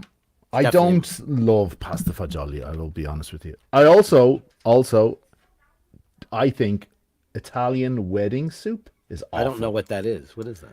It's meatballs, right? And no, pasta. it's not meatballs. I don't know what it is, but it's awful. It's a yeah, maybe there are meatballs in it. I don't think so. And I've seen it at weddings, and I always go, thank you, because there's some kind of meat in it, so I just get. Oh, okay. Also, minestrone. Not my thing either. But pasta fagioli and minestrone, pasta fagioli is minestrone with beans in it. Yeah, but mine's white. I don't have tomatoes in my pasta fagioli. Maybe that's a Finese version that I learned. Oh, okay. because I just basically I'll take a skillet with a little bit of butter and garlic and onion, and cook that up for a little while. Then Yeah. I'll add escarole into that, like Oh, yeah, lovely, escarola, yeah, and just make escarole. that go lovely, lovely, lovely. Then I will not use tomato sauce, but I'll chop up like cherry tomatoes and chop them in there and get that all nicey nice. I'll make ditalini, like obviously ditalini is as far as I knew, was the official pasta for pasta fagioli. And then I'll mix that all together with parmigiano and pecorino romano. And mine is white. It's not like I've seen Whoa, pasta whoa, whoa, fagioli whoa, with a whoa, sauce. whoa, whoa, whoa, whoa, whoa. You have Parmigiano Reggiano and 50, Pecorino Romano. 50-50. What would Davide say? Davide is the one that makes me do that. Oh, sorry. I understand what you're saying now. Okay, I use Pecorino Romano and Grana Padano. Yes, there you go. There you go. Traitor. I know. Listen. It's so hard to get Grana Padano here. It's freaking impossible. And the reason why Emmett is mentioning this is because my cousin-in-law, who's one of the most beautiful people inside and out, who he's met a couple of times, and we went to his farm. He's the contadino del latte per Grana Padano formaggio in outside of Milano. So he procures all of the milk from the cows that goes into Grana Padano cheese. And we've spent a lot of time together, and Emmett and Dana know them very well. And he's very, very proud of his milk. And that's a quote for you guys to steal, right? He's very proud of his milk. One of the hate streams will grab that. And so yeah, he would say that, but he definitely understands. Obviously, the problem is Parmigiano Reggiano is the enemy, but for some crazy reason, the Finese and the people who make Grana Padano have no problem whatsoever with Pecorino Romano, because it's a different animal. Oh, it's different. Sheep's Yeah. milk. Yeah. It's yes, Pecorino Romano is sheep's milk. Yeah. Yeah, they're not in competition with. They're not in another. competition at all. You know what I made yesterday? I'd have to say, I think Dana. Emmett is a fabulous cook, by the way, guys. I don't know about that. You might make the best sauce I've ever tasted. It's quite possible.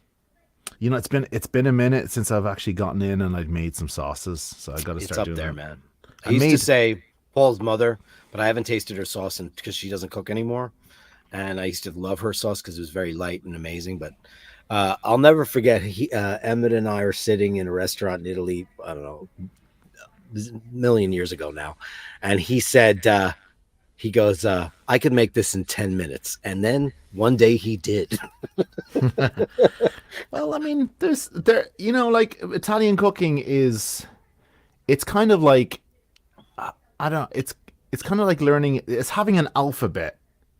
And it's a short alphabet. It's not a long one. It's not 26 letters. It's like more like 6 or 7 letters. I agree. And learning to speak that language with those few letters. That's what Italian cooking is. It's extremely simple. I hate it when they overdo it. Like my sauce, and I make listen, my sauce is good. I know it is. Everybody enjoys My it. sauce is good. My sauce is good. I've heard that rumor. Nice gravy. My gravy's nice. It's good. But like when I taste somebody else's sauce that's got a little bit of extra zhuzh on it, I can always, like, I'm curious. Like Paul's mother's secret was carrots. She would shave a little bit of carrot to give it a little bit of sweetness. But my sauce takes 20 minutes to half an hour. But I know people who make sauce I got it on the stove the whole fucking day. And then you taste it and it tastes a little burnt to me. Right. I watch a lot of cooking shows on YouTube, and Vincenzo's Plate, and he complains about. You ever watch Vincenzo's Plate? I don't think so. He's an Italian guy that lives in Australia, and he's a chef. But he'll watch all the big chefs, and I'm talking about all of them. Like, who's the guy that's got the place in Modena? It's an Italian guy or an American guy? The most famous, what's his name? The most famous chef now. He's got the #1 restaurant in the world, and it's in Modena. It's like Osteria il Toscano, I think it's called. I don't know. And he'll make fun of that guy. I'm like, this guy's an idiot. Anyway, he talks about his sauce, and he goes, I do my sauce in 2 hours. I'm like, 2 hours? I don't have fucking 2 hours to make sauce. I'm not putting on the apron at 8 o'clock in the morning and doing that. I don't get that. I think people overdo Italian food. Italian food should be relatively quick and simple for the most part. Yeah. And it's not French cooking by any stretch of the imagination. Anytime you've ever prepared a meal, it's ready. And, me the same way, too. I'm pretty quick in the kitchen. I like to be left alone like you do. Yeah, I completely and 100% get it. I don't want anybody fucking around in my kitchen when I'm in there. Just fuck off. Oh, let me help. Fucking no, don't help me. I don't want any help. I want you out of here. I've always said that to Dana. I said, the way they have his and her bathrooms, his and her sinks. I don't care about that. I want his and her kitchens. His and hers kitchens. His and hers kitchens. That's just like, and there's a big padlock on my kitchen door, and like there's like barbed wire and a moat with alligators. Nobody gets into the kitchen. I know, it's just I can't get anything done. It's like, my setup here is my apartment's very small, but I have the deck outside. So I want everybody outside drinking wine and smoking or whatever the fuck they're doing outside. And I want to be in the kitchen and I want to kick the sliding door open with my feet and bring stuff out. And people are like, let me help. I'm like, no, don't help. Stay there. Just drives me crazy because I'm so used to such a small kitchen that if I ever had a bigger kitchen, I would probably be lost. And I probably still work within, the confines of, my 3 feet is what I have. I have a 3-foot counter space and a very small stove and a sink. And that's my area. Mm-hmm. If I had a giant island and all that stuff, it would probably really wreck my whole world. I mean, I want it, sure. Yeah. I want it. I fantasize about the Bertazzoni. I mean, listen, I use my stove for gas only because everything I need to use in an oven, I use my Breville smart oven for. Right. I don't turn my oven on at all anymore for any reason. I don't handle money. I don't drive in a car. I don't turn on the oven. What's that from? What is that from? Oisin's not here. No, he's busy. If you don't drive a car, well, how do you get around? Oh, you're talking about me. Oh, right. Okay. Anybody in the chat know what that quote is from? Is that from the movie he's obsessed with, the Sexy Beast? Nope. No. These guys have a. By the way, guys, these two have a shorthand for Crazy Town movie quotes, and I don't know if anybody's better than either of them because they're crazy. Well, the thing is, because people are tuning in on a Friday, and they get the wrong brother. They get Oisin Light, or I'm the Hugh Blow to his Richard Mille. No, you are no Hubilo. Please don't. Can I tell you a funny story? And I started talking about, I did a deep dive on Speedmaster movements the other day, and my viewership went like this. And I was like, kitty cats. Oh, okay. Yeah. I think the watch talk for you is it's good when it's casual, but I mean, there's so many places where people can go to get their geeky watch on, and they come to you for what you give them, which is which is something more. Actually, let's be honest. That's nice of you.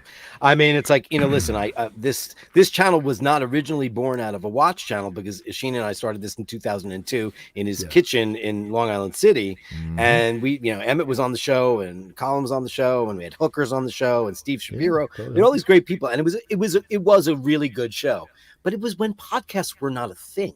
It's so funny. It was podcasts had just been. Well, there's funny podcasts when they began. Am I still there? Yeah. When podcasts began, it was so funny because they began and everybody was doing one, and then all of a sudden they went away, and podcasts were not really a thing much anymore. And then they came back about 5 or 6 years ago, and now It is. Everyone has a podcast. It's the most important thing. It's all of this stuff. People who shouldn't have podcasts. I mean, yeah. Listen. Do you watch? Did you see Bill Burr on Bill Maher? I watched a clip of it. First of all, I watched a clip of it because I was directed to it through other sources. I make a very, very concerted effort to avoid Bill Maher. Me too. If I ever saw him on the street, I would have to beat him to death, and then I'd end up in prison for the rest of my life. I find him to be a uniquely repugnant, vile person. uniquely so. There's Yeah. his ignorance is matched only by his smugness. And I don't understand. I think he contributes absolutely nothing. I don't know who his audience are. That's another thing that kind of baffles me. I know who his audience are, but I try not to think about it. And I try to just imagine that those people are there. They don't walk among us, even though they do. This is how I feel about him. You stupid fucking cunt. Yeah, he's. I don't know what does he do. What does Bill Maher do? What does he do? He gets stoned and he just talks about himself. He's an elitist twat. He pontificates, which he should fuck himself over. I'm not a big fan, but I do enjoy. Do you know what? The only time I really enjoyed his show was, first of all, I like Bill Burr a lot because he's a no-nonsensey kind of funny guy. Yes. Did you see John Hamm was on his show? And basically, I was waiting for him to just get on his knees and service John Hamm because he was all over that alpha male like there was no tomorrow. He just became the beta male. Oh well, he is a beta. He is the poster child. He's the poster beta man, Bill Maher, who trying desperately to be bigger and stronger and tougher than he is. He is. I mean, listen, he is the kind of kid that, you know, you like to think got bullied at school, you know? Well, he says he did. I'm just joking. Because he's a douche. Like, no, did you get bullied at school? I mean, yes. Everybody Me gets too. bullied. Well, I was a nerd. First of all, I went to a school, and Oisin can attest to this. And you might have even spoken about this at certain times. By the way, your wife says your guest is hot. We have to give her something for that. Ready? $5. Let's go.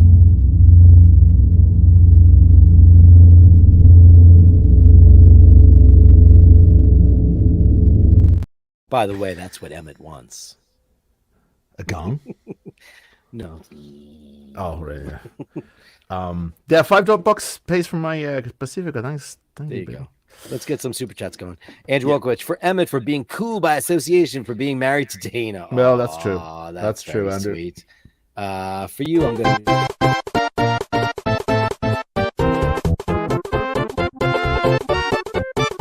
Did anybody else notice how hairy his forearms are? He is a wolf. He's a wolf. I know he's a wolf, but look at this.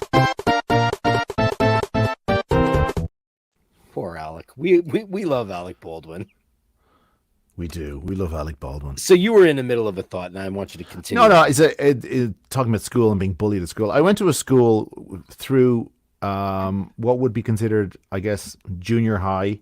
Here, yeah. That was my two brothers went there also. It's basically like a borstal, like a prison, like a juvie.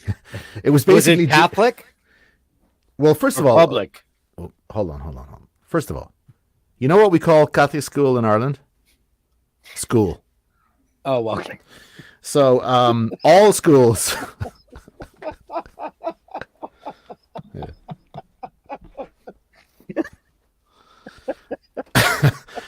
Yes. So, I went to mass three times a week. I had religious instruction every day of my life up until I was like 15, that's whenever I hear Christians go on about scripture, I'm like, hold my beer. Hold my beer. So yeah, no, it was an awful place. And it was basically, I probably think that like Oisin and I and my older brother we could probably just like murder someone and they'd let us out, like time served. Time served, guys. Time served.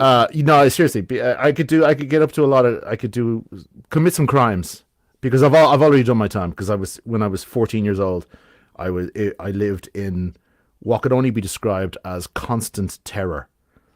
It was an awful place. I saw kids. And you're younger than me by 10 years. Destroyed. And because I lived in these États-Unis, I went to Catholic school my entire life. États-Unis. And point. And my older brother and sisters, I'm the youngest of four. My sister Carrie's only 18 months older than me. So her and I had a very specific Catholic schooling education. But my sister Pat and my brother Christopher, who are way older than me, had that disciplinarian prison like horrific oppression shit. By the time we got there, I lucked out. I was an altar boy for 8 years. Nobody ever tried to, make me touch anybody's willies or fucking get. None of that shit happened ever. None of it. Right. And I was thinking, what the fuck is wrong with me? Fuck. Am I not cute enough? I was such a cutie. Why? Yeah. But why aren't the Christian brothers chatting me up? Like I had a crush on Father Tom. I obviously I knew I was gay at that point, and he was so handsome. Did he know he was gay at that point? You know what? Listen, let me tell you, Father Thomas Joyce saved my life because I was on a retreat, an altar boy retreat, and I was probably 14. I was in 8th grade, and I fell off a dock, and I did not know how to swim, and I was about to drown, and I was flailing for quite a while, and out of nowhere, this big arm comes out and grabs me and pulls me up, and it was Father Tom who heard it. And saved my life. And I loved that guy. He just recently passed away, and he was an amazing mentor. Because I had considered the priesthood for a very short time when I was a very young person. I think it was more of the gay pageantry. I loved the cassocks and the surplice and the candles and the shite. And I was like, that's why I've always liked theatrical bands. But for the record, I always tell people that maybe I'm one of the lucky ones. Yes, there were repressed homosexuals in the church. I didn't encounter any of them. And I just had great mentorship, and I'm very lucky in that regard. In Ireland's a different story, as per you going to. I love that. But I'll never get over school. Yeah. Well, a little history lesson. When Ireland, the Republic of Ireland was founded in 1920, there was the only place. It was up to the state. They had to build the state from the ground up, basically. Sure. And the department, they tried to get everything together, and the Department of Education were like, "What do we do?" And the Christian Brothers were like, "Hey, we're already doing it. Let us do it. Let us educate the children of Ireland." So, so that's why the Christian Brothers the Christian Brothers are it's an order, an order, and their mission, their vocation is education. Yes. So they educated the boys, and then the convents were left. The nuns then had to educate the girls. Yes, and that was. What order? Do you know what order they were? The various Sisters of Mercy. Okay. Was one of them. There were a few different orders. Actually, what order did Mother Teresa belong to? Oh, that's a good question. I think was the Sisters of Mercy. I don't know. We had the Sisters of Saint Joseph, and they were kind of. A pack of lesbians mostly. They were very. I mean, yeah. It wasn't that the way it was. What do you think the enrollment rate is nowadays? Because I'll tell you a funny story. We had this beautiful in 5th grade. I had this amazing teacher named Ms. Smith, and she was a absolute ride. And she was super cute. And I'm a child, so I'm thinking she's an older lady. She was probably 25, 26, probably. Sure. And there was this guy named Brother Rick, and everybody had the hots for him because he was not quite a priest. He was still a brother. Mm-hmm. And he looked like, did you ever hear of a show called BJ and the Bear? Have you ever heard of that show? Did it ever make it to Ireland? No. It was about a trucker who had a monkey. Anyway, he was a very attractive, like long hair. BJ's and Bears sounds like a club on 18th Street. BJ's and Bears. It's like Al Pacino and Cruising. Yeah, no. He was a very, very cute priest, and everybody thought he was gorgeous. And he eventually left the priesthood, and he married her. Oh, there you go. So you weren't the only one with the hots for Miss Smith. I didn't have the hots for Miss Smith, but I could recognize as a gay man. I could recognize her beauty, her innate beauty. I thought it might have been back in your formative years when stuff was still fluid. It was fluid well into high school, but right. Most of it was just a facade or just projection. I guess. Nathaniel Hannon, 199. Mother Teresa was Missionaries of Charity. Charity. You know, he is the Ibeshers. Like you and I think we grew up Catholic. Oh man, did we not? Oh, really, Nathaniel? He's also like the Library of Congress. He knows everything. He's the Library of Congress, and he was also seconds out from seminary. Oh. Seconds out. For you, you get a little bit of Gone Woman, Nathaniel.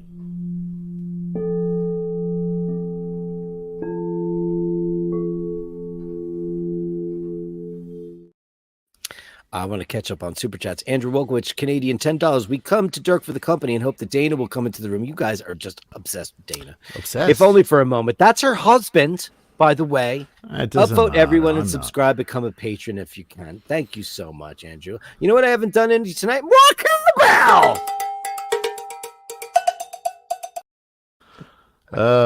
We never do enough cowbell now that we put it in there. He put so many new things in the chat. It's not even. We're chock full of shit. You know, it's really fun, Oisin, Emmett. Yeah. I'm so used to calling him out on stuff. This is the most fun thing in the whole wide world. Ready, ladies and gentlemen? What time is it? We're 20 minutes into the top of the hour. Let me get this going for you. It is ready for this. The gallery of bastards, send me the shots, the sublime, the absurd.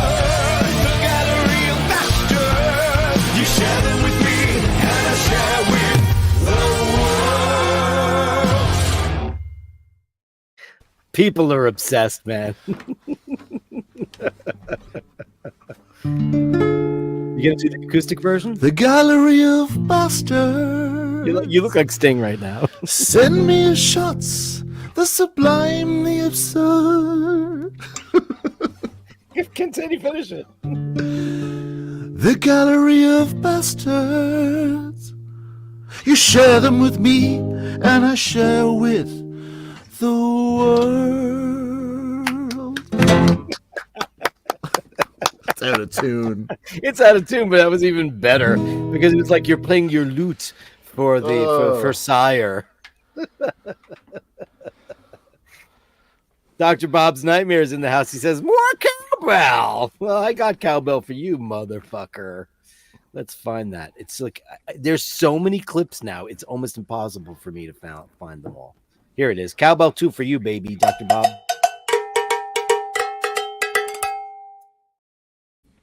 So do you want to tell everybody the origin of the story on how you created that song? I was looking at your stream. What was it, last week? I don't know. It was last week. It was last week. It was last week. You wrote it in like 35 seconds. It was last week, and you were doing the Bastards Gallery, and you were like, the Bastards Gallery, and you said, "Oh, I must come up with a theme song for that."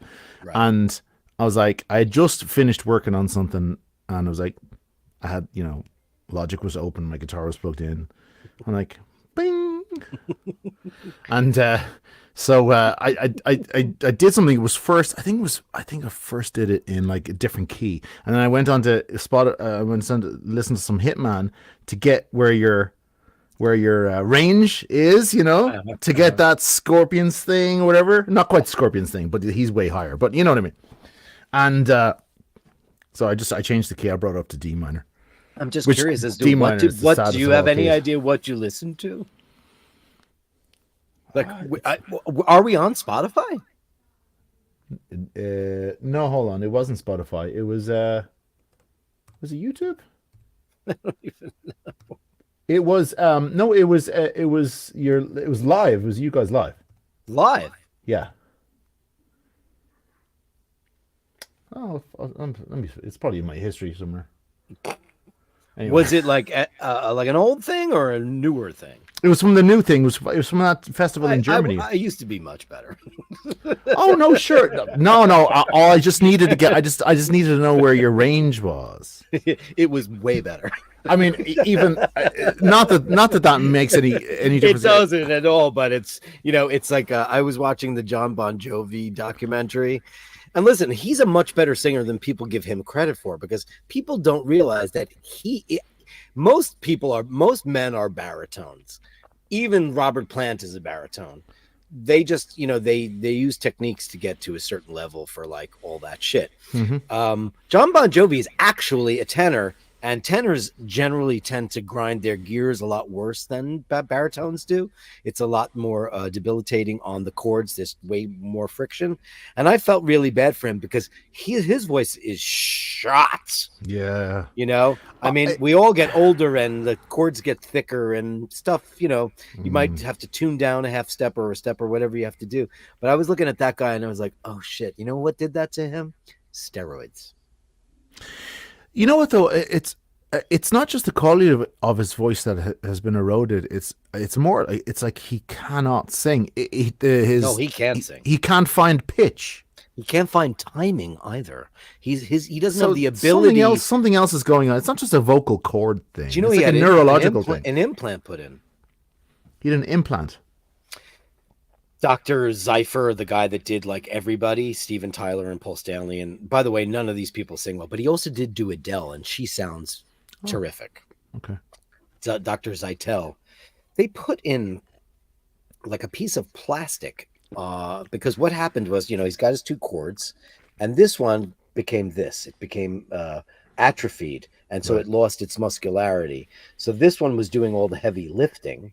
So what had happened was they put an extension on his other chord and fused it together to try to give it the same gravitas.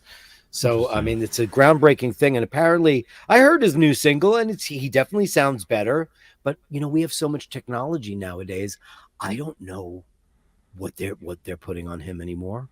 I don't know. He is a guy that used to go like, late at night and we were, he had all that grit in his vocals. But if you go to see him live, he'd be like, late at night and he would not use that grit because that was for effect in the studio. He would never do that live because it's not his sound. He's not Melissa Etheridge or who's the most gravelly singer in the whole wide world? The guy that Oisin loves. Tom Waits. Tom Waits.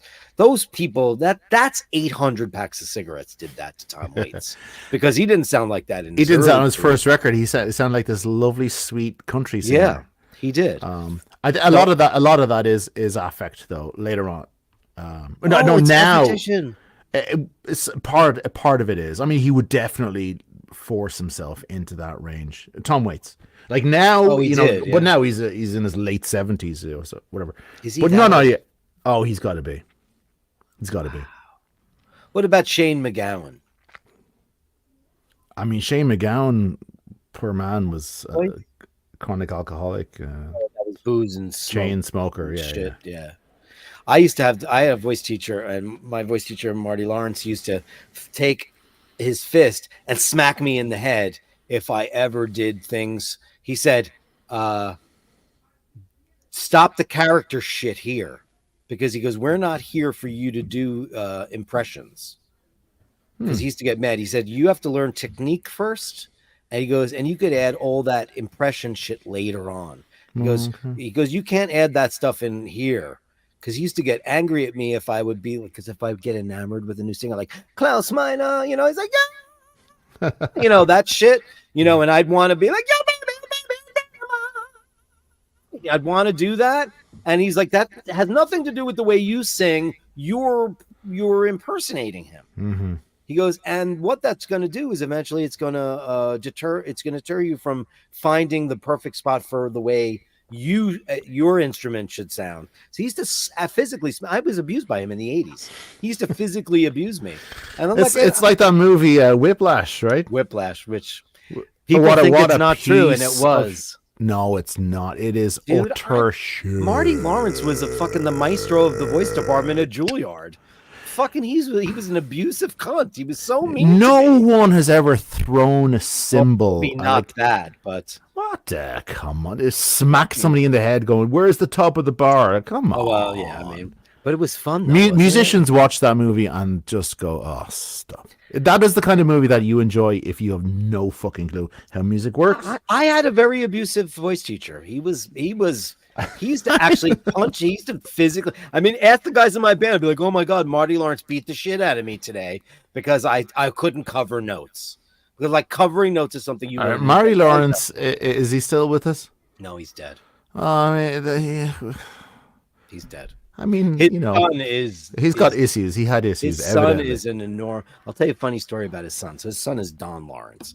Don Lawrence is Lady Gaga's private vocal coach, and everybody. Oh, he's also a vocal coach. Oh, he's the biggest in the business. Oh, he's the biggest. Marty was Melissa Manchester and Annie Lennox and so many like Jolyn Turner, and I used to meet all these famous people in the office. But I went to him for years and years and years and years and years. He was on 72nd Street, as they all were.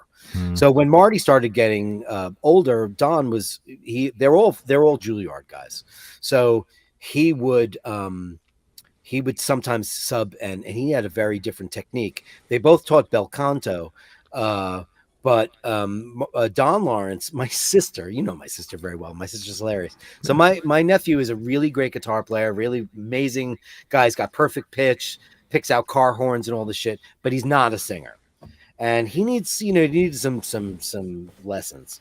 So she goes, Marty's dead. What about Don Lawrence? I'm like, he's Lady Gaga's. He tours with Lady Gaga. There's no way you're going to get that guy.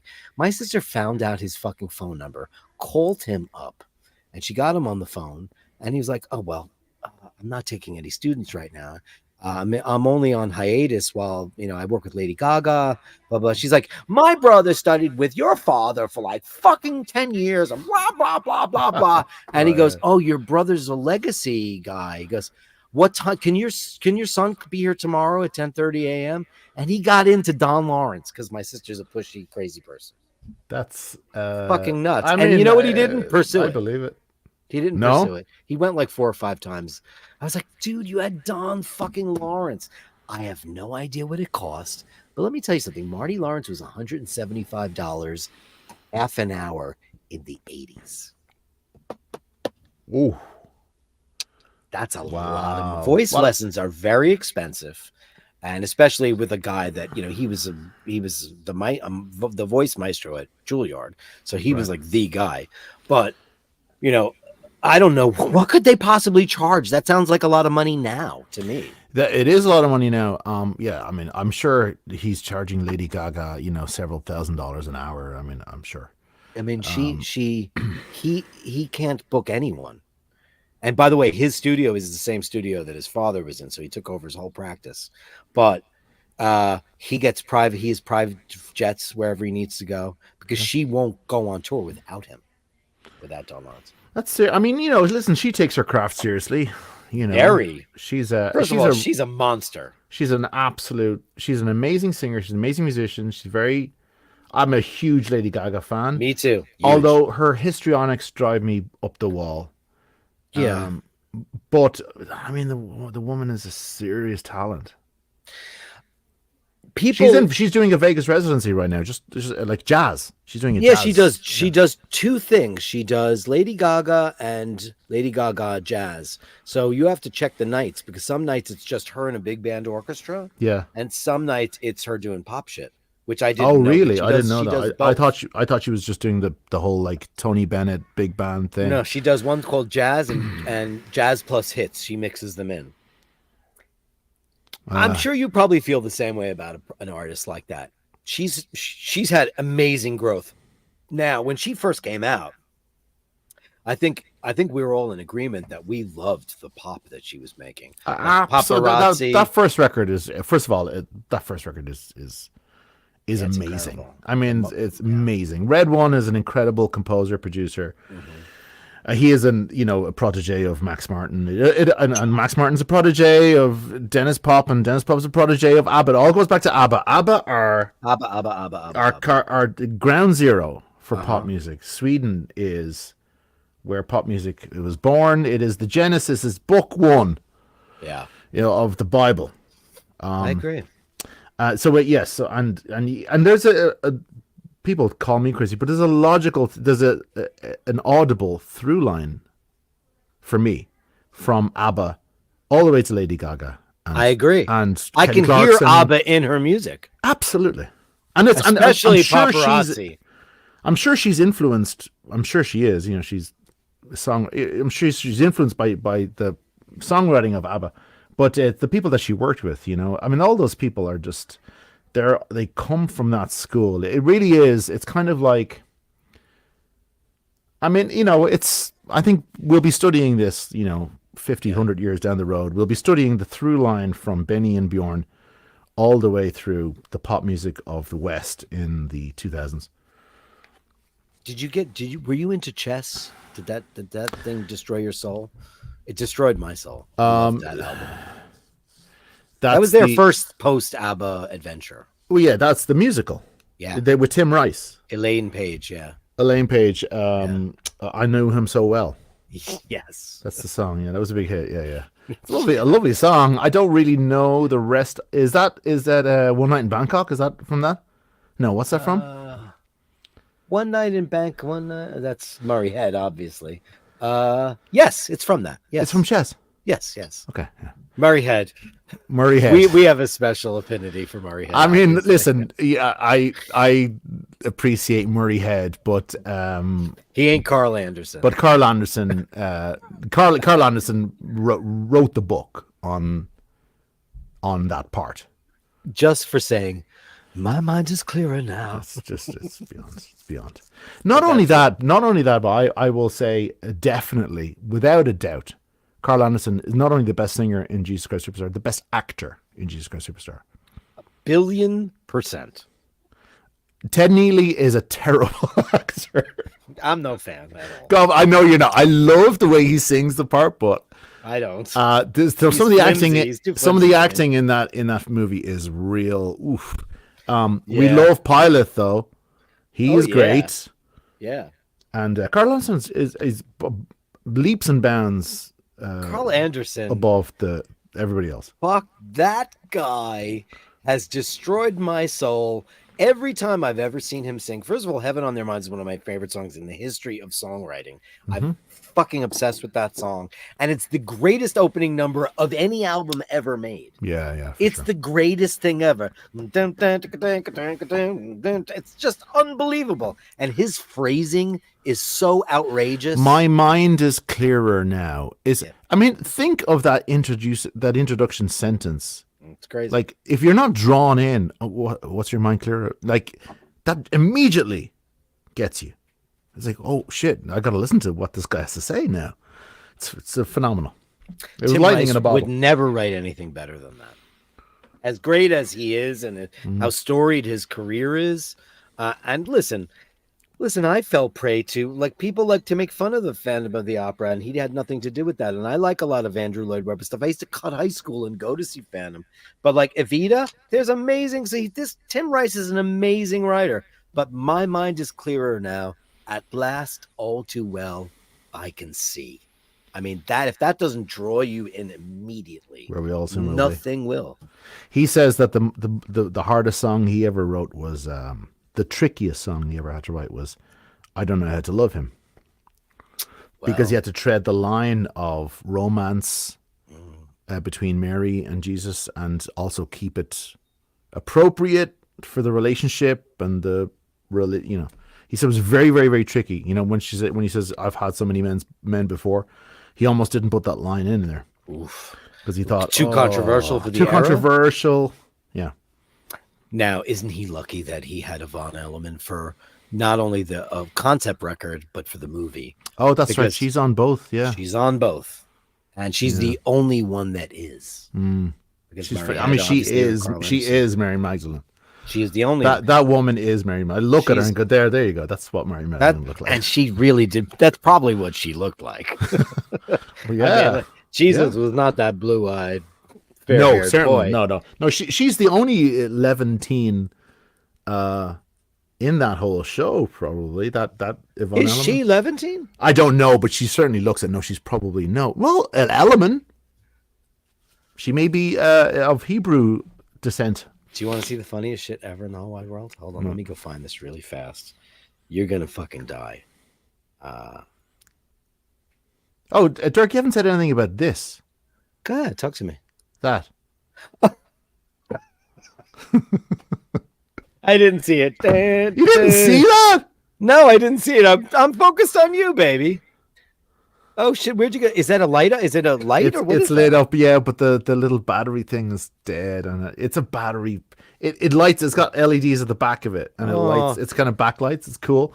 But If the first album, Rush logo. lights You know are- what Jimmy Baki has in his room? He has a What? studio neon. the one? No, I think he bought it or had it made, but it's the exact one. Oh, that he we had it know. made that place was that was sold off for parts. The studio. Sure, he might have the original one. Legend has it Getty bought most of the stuff that was in there.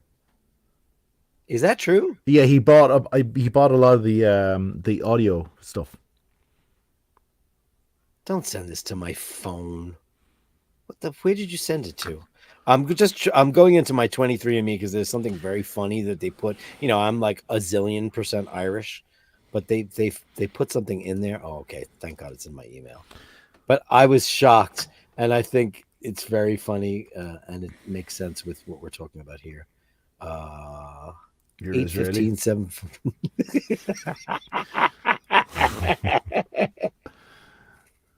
No.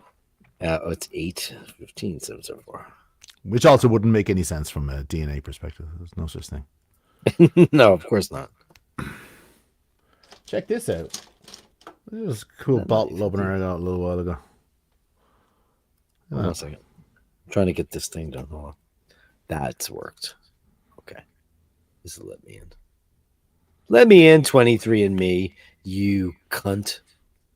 Ancestry overview. Okay. What prompted you to do 23andMe? Oh, I did it 10 years ago. Okay. You know what? I was sitting in my parents' backyard, and everybody gave me gift cards for my birthday. It was my birthday. And I said, hey, why don't we all get our DNA done? Because, you know, me and my sister Pat look exactly like my dad. If you see pictures of me, my dad, when he was my age, we're the same person. Right. He's just taller than I. And my mom is redhead, carries redhead. There's two distinct segments of our family. I said, let's find out, you know, what we are. Is there Viking? Blah, blah, blah, blah, blah. Viking. Yeah, so, here it is. Right? I'm going to show this to you. Is there Viking? I am a Viking. I'm going off to war. No, I just imagine that as it's a little box you can check on the 23andMe questionnaire. Is there Viking? Is there Viking? So here is this. Ready? Here is my ancestry. Ready?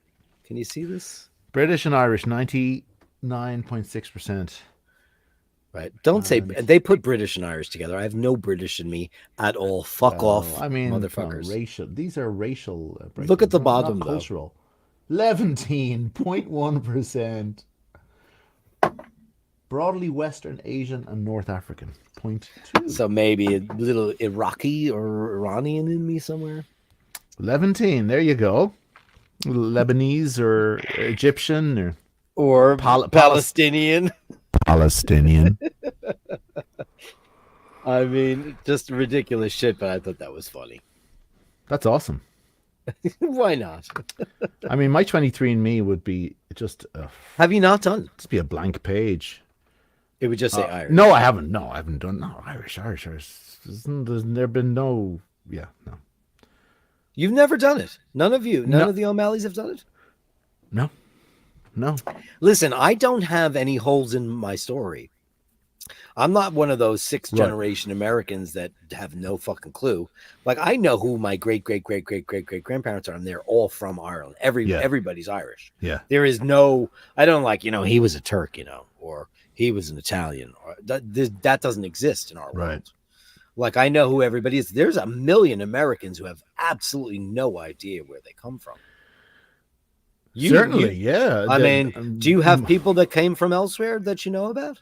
I mean, there's some French. There's some French in our family lineage somewhere. Is that right? But of course, French would just from a DNA perspective, would just Northern European, and well, even probably closer to Ireland because of course the Celts, from Northern France. Sure. The Gauls and all that shit. Yeah. There's a The lot of Gauls. traveling going on there. Yeah, the Gauls. Yeah. People don't realize that, I mean, Nathaniel chimed in the other day about the term Black Irish is not really a real recognized term because we were talking about tinkers on the show last week. Right. And you know how is that not? I don't know. Is that a politically incorrect term nowadays? It's not politically correct to say tinkers now, because I'm thinking. Although it's politically correct to say Tinkerbell. I mean, Tinkerbell was a tinker, right? She tinkered. Who and are you stuff. calling a fucking Tinkerbell? Who are you calling Tinkerbell over here? Yeah, So- I'm no fucking Tinkerbell. So the the traveling people of Listen, of the Hibernian Islands, right? where their trade, because they moved around, was to fix things and stuff. And so that's where tinker comes from. And to go tinker. around the back and nick everything in your kitchen. Well, okay. All right. Okay. So, like, you know, spending so much of my childhood in Inniscrone, right at Kalala Bay, at the beach there's the caravans, which is all where all the tinkers live. And they have their little, they have their gambling and their games of chance and all that shit that they do in the West. Yeah. And, we were just always told to stay away from them because, they'll take, if you have a watch or if you have any kind of, they'll just, they'll nick whatever you got. And that's who they are. But now they're a very protected class in Ireland, from what I hear. And now they're just called travelers in general. Is that the official term? Travelers, yes. They are a protected class because they are a culturally distinct group. Yes. But, however, nowhere near innate to Ireland, as I thought originally. I thought, oh, shit, they're older than most Irish people. They aren't. I just read the whole thing. Now, how come I don't have, because I'm on stream, I don't have the ability to, like, take stuff up and put them on the screen, like comments. You should. Do you not have present? Present. On the bottom there, on your StreamYard, you should have present. So well, can I grab a comment and put it up? No, I can't. Yes, you can. Just highlight that comment and double click it. I don't. Oh, it was in bloody. Double click it. You should be able to double click anything. Meh. Welcome. Can you tell me which one you want? Oisin's last one there. Oisin's looking at the stream, evidently. He's having a break in editing. I'll never do 23andMe because I want to keep me ma's secret. Spanish sailors were all the rage. Well, that's why you look the way they do. That's why I'm like, I have to shave my back. You know what I mean? That's a misrepresentation.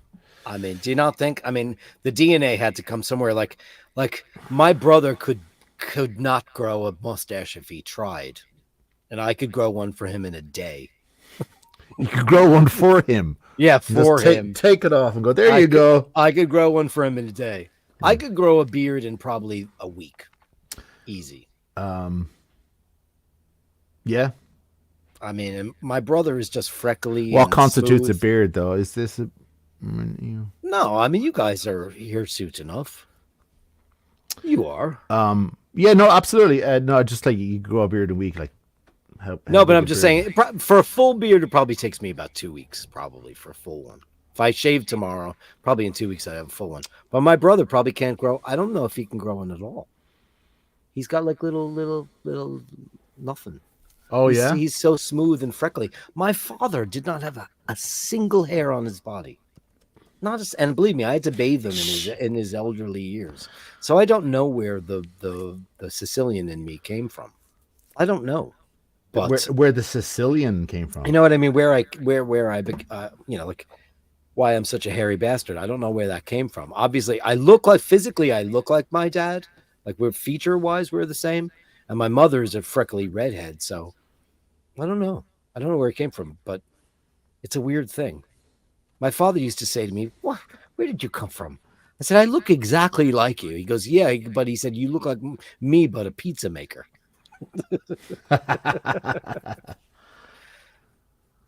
Ray says, "Can't say tinker. Knacker be bad." Well, knackered isn't a particular person. Knacker is just a fucking piece of shit. No. Okay, so knacker means all sorts of things, but it is a pejorative to sure it is for a traveler. He's a fucking knacker. No. Okay, so yes, but it has many meanings. Like it traditionally it comes from a derogatory term for a traveler, but it morphed into becoming someone of just ill ill education and just a classless. Right. He comes from the council flats, and Yeah. he just grew up on the wrong side of the tracks. Yeah, Because we do know a variety of fellas that could have gone the other way and wound up in better situations for themselves. Well, certainly. And I think knacker it's not so much your economic. It's not at all your economic status, because I know plenty of wealthy people who are total fucking knackers. Conor McGregor is a millionaire, and he's a knacker. Super knacker. So that guy, because he's knacker, because he's classless, he's uneducated, he's uncouth, he's vulgar, he's a knacker. He's a total knacker. Every time I see that guy, I say, this guy is an embarrassment. I mean, I'm amazed by him. People like, I love Conor McGregor with his fucking cheesy shit and his corny bravado and all that stuff. But he's just comes off as such an absolute idiot. Well, he is. He is. But I have this whole Conor McGregor thing. Like, I hear a lot of people in Ireland who go, "Oh, it gives Ireland a bad name. Oh, he's a terrible representative of Ireland." I'm like, I don't know where you grew up, but I grew up with plenty of people like Conor McGregor. He's actually a very accurate representative of Ireland. Now, he may not be the one that you want to be the representative, but go have a couple of jars with him at the bin.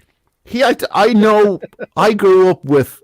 I probably knew more Conor McGregors than non-Conor McGregors growing up in Ireland.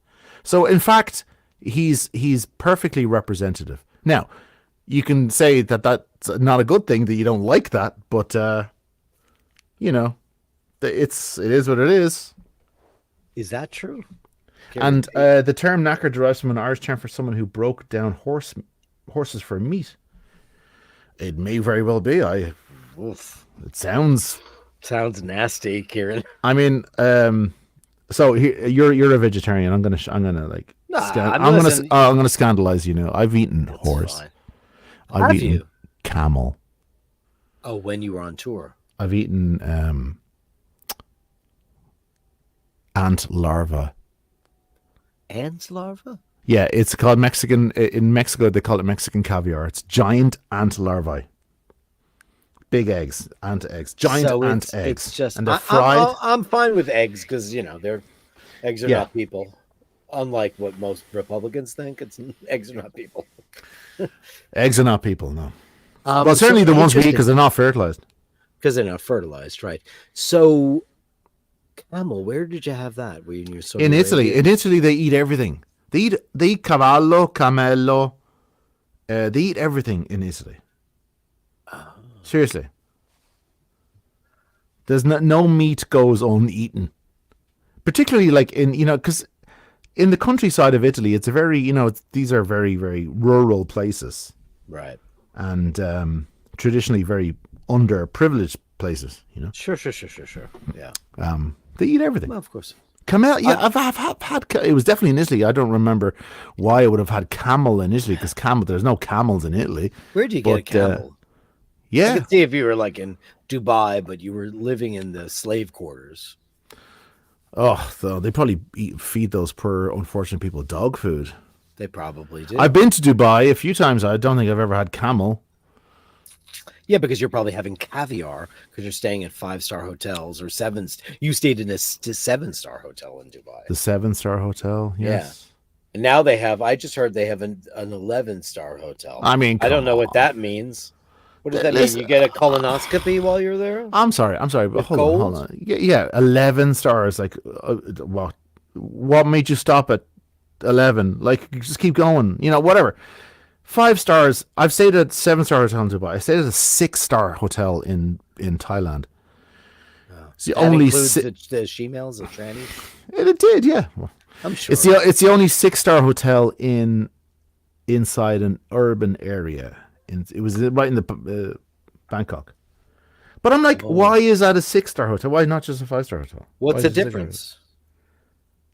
I do not know. That's kind of my point. Like, the 11 stars, what makes it 11 stars? Surely the classification system goes up to 5 because that's what we, anything after that is just... Like, if you have an 11-star hotel, then somebody's going to make a 12-star hotel.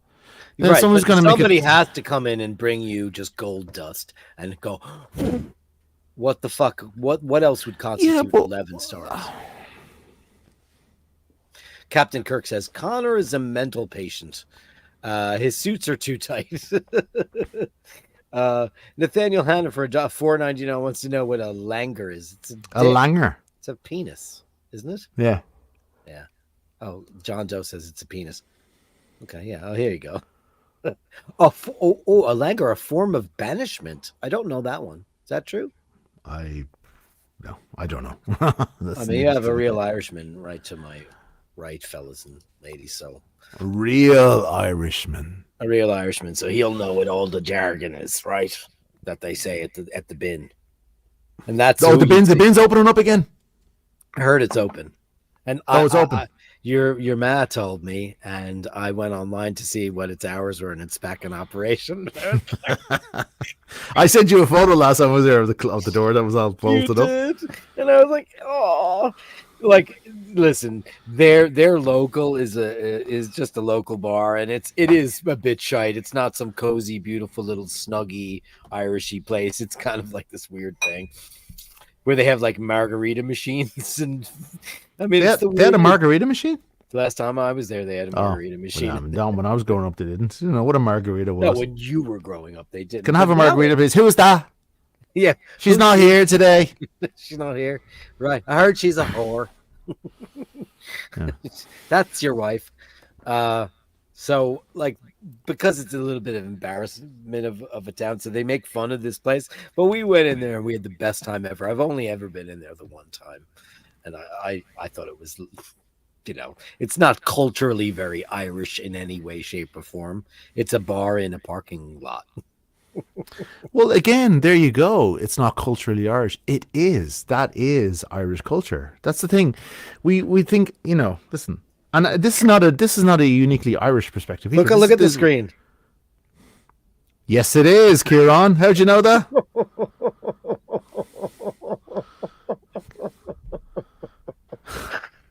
What the fuck? Kieran, do you know the Donovan in? Obviously he does, because we just called it the bin. The bin, yeah. And your wife is on the phone. She says we've only ever called it the bin. Oh, he says the Donovan Inn is closed now. No, Kieran, where are you from? It opened up again. I heard it was open again. Yeah, we heard it was opening up. Kieran, I grew up just down the road from there. That's what fucking world is it that he just pulled that out of his arse? That's brilliant. The Donovan Inn is closed. Listen, last time I was in there, everyone was having those big gin and tonics and the big Yeah. bulb glasses with like Big a bulb. piece of That flour. was a brand new thing. That was new to me now when I went there. Gin and tonics, and there's gin and tonic menus in places you go. Gin to and tonic menu. menus. I had a Guinness and it was gorgeous. Yeah, not bad. Not bad. That's at what I the- had. at the Donovan Inn. I just wish I had had a Guinness at the Abbey when you took us there. Instead, I didn't. I had just a lager. Did you? Yeah, I didn't I have a remember. Guinness when I was there, and that's one of the best Guinness in Ireland, apparently. Well, it's very good. It's definitely one of the best that you can get in that part of that neck of the Hove. woods. Yeah, Yeah. I mean, I've had one at the Gravedigger more than once, and that's Mm. considered one of the best Guinness. The Gravediggers. Yeah, apparently that's the one in Glasnevin. Apparently, the best one in the world is at the freaking factory, which I've never been to in my life. I don't think that could possibly be true, because I mean maybe it is. I doubt it though. And also, like, I don't know. I haven't been. Check it out. Well, I haven't been to the Guinness Storehouse, they call it now. I haven't been to the to the Guinness Brewery ever since we got a total overhaul about 10, 15 years ago. Now it's this big thing, immersive experience, blah Sure. blah, with this bar that Hey, spins around. Yeah, I haven't been there. The one and only time I went to the Guinness Brewery was, and this is about as Irish as it gets, on a school trip. Is that right? They brought like 8th graders to the Guinness Brewery. That is the greatest thing I've ever heard in my Yeah, life. that's. I went to the Guinness Brewery when I was probably 11 or 12. And did they let you taste the Guinness? Well, of course they didn't. Just okay. I know the Irish have a reputation. Did you have a of that. shandy? No. Not at the maybe when I got home. No, Right. Well, no. I know we have Maybe a at the bin you had one. at the bin later on. Does Emmett like the Temple Bar, Dublin? I have not been, only seen it on Earthcam Live. Soft Toy Terracore. Oh, Soft Toy Terror, it's a $10 super chat. There you go. Let's give you a big bang, kiddo. Thank you.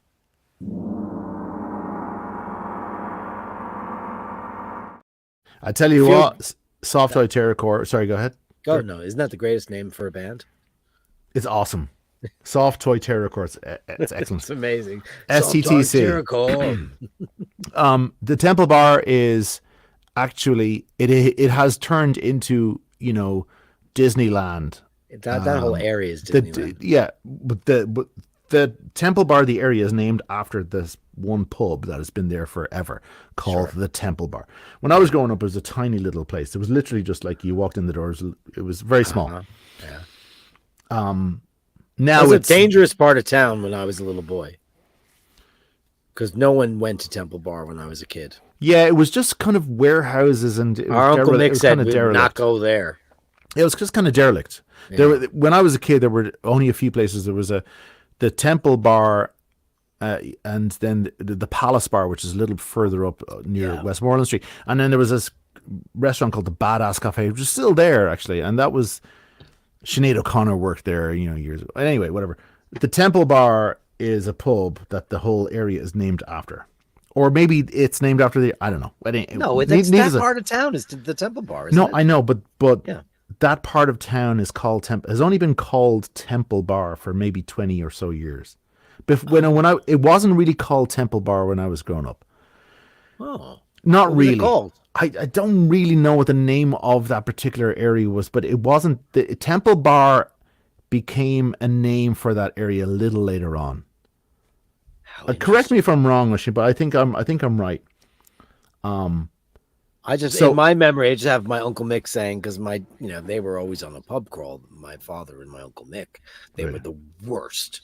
And my Uncle Mick was. Remember, we were in that part of town. He said, maybe I remember being at the Temple Bar, and he was like, "This is not the place for us," because it was rough housing and shenanigans. Very, very, very possible. There wasn't very much there at the time. I will tell you that. It's the biggest part of town now, though, for drinking and So to Soft Toy Terracore's point, when he's looking at Earthcam, I think I've seen that feed as well. It's pointed directly at the Temple Bar, so that when Temple Bar, the area became the place for all the clubs and nightclubs and bars and restaurants, and now it's a very bustling, lively neighborhood. Yeah. Temple Bar itself started to buy up the vacant lots around it. Or some of them were vacant, some of them were other things. Anyway, so now it's huge. It's a big place. You walk in, it's got all these different areas to it. They have music like 24/7. They do. It's round the clock. So it really is it's kind of the Times Square. It's the Times Square of Dublin pubs. However, with all that said, if you go into Temple Bar, you'll get a great pint of Guinness. Is that right? You just will, yes. Oh, that's good to know. I mean, I was there a couple of years ago when my best friend was getting married, and Dana was there actually, and she was drinking gin and tonics, and I had a pint, and it was fantastic. And it was in Temple Bar, and it was a Saturday night. The place was packed. Temple Bar is like the people all over the streets. Blah blah. Fresh Guinness, fresh tap, and a great pint. Taps. Yeah. That's what kills the Guinness the most is not pouring it enough, not pulling it enough. So they say, yeah. They say, don't never clean the taps. I don't believe that. That's bullshit. That can't possibly. There's nothing worse than a dirty tap. There's nothing worse. Yeah, that's. He also says. Kieran also says, I was always in fucking disbelief that there was a pub in a shopping center. Well, Kieran, you didn't care for the Duns upstairs.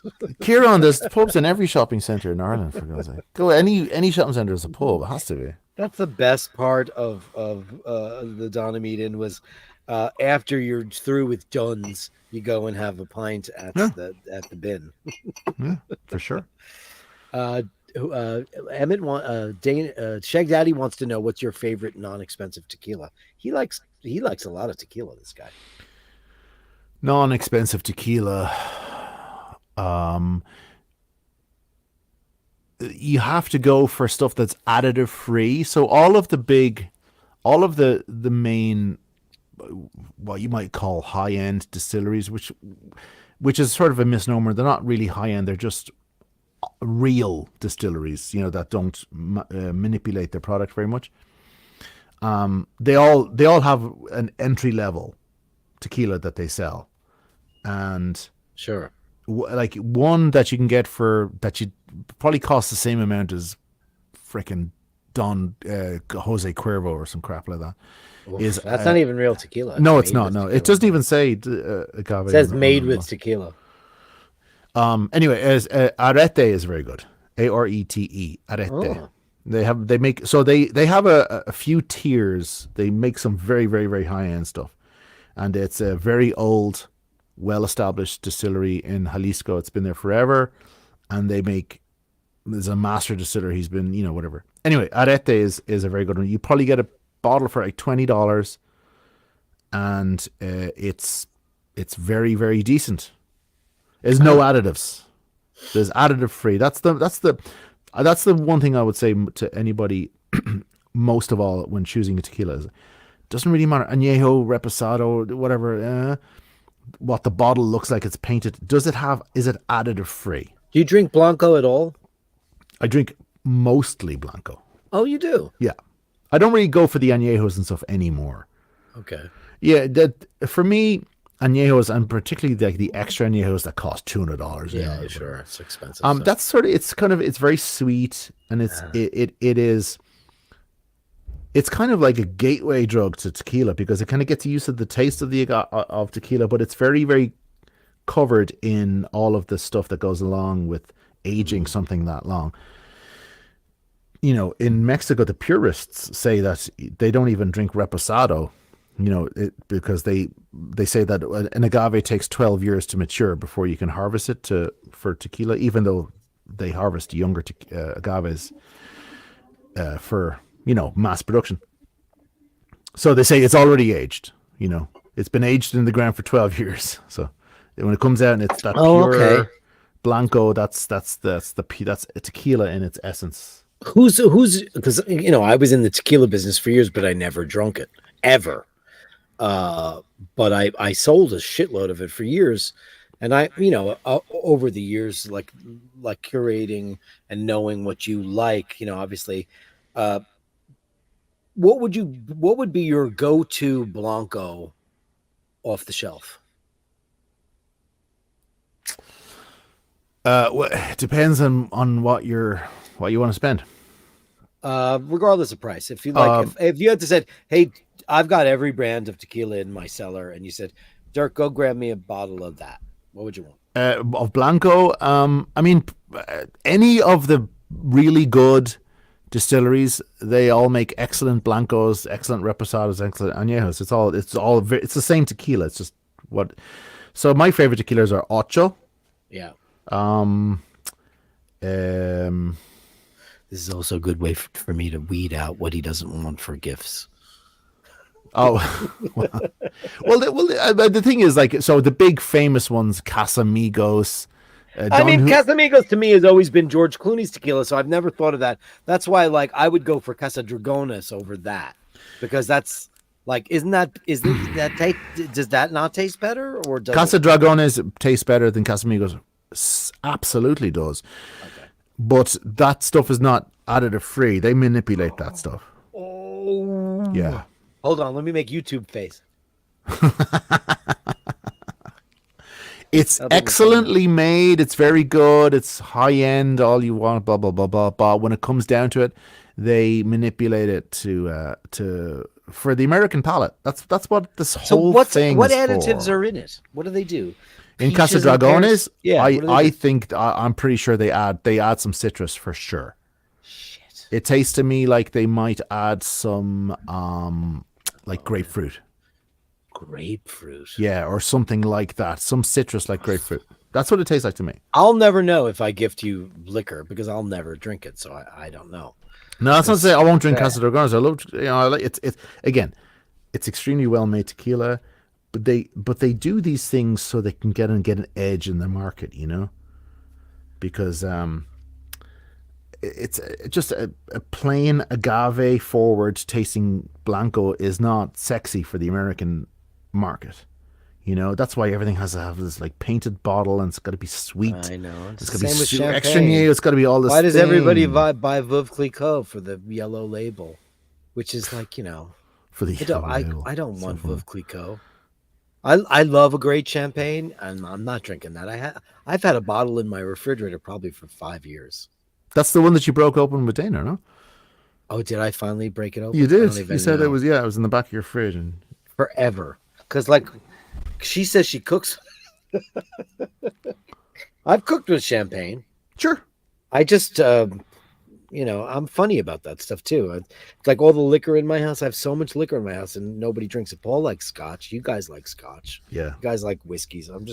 I wish to God I liked the art, because I think whiskey's got the most incredible art. As far as liquors go, I think scotch is probably the top of the heap.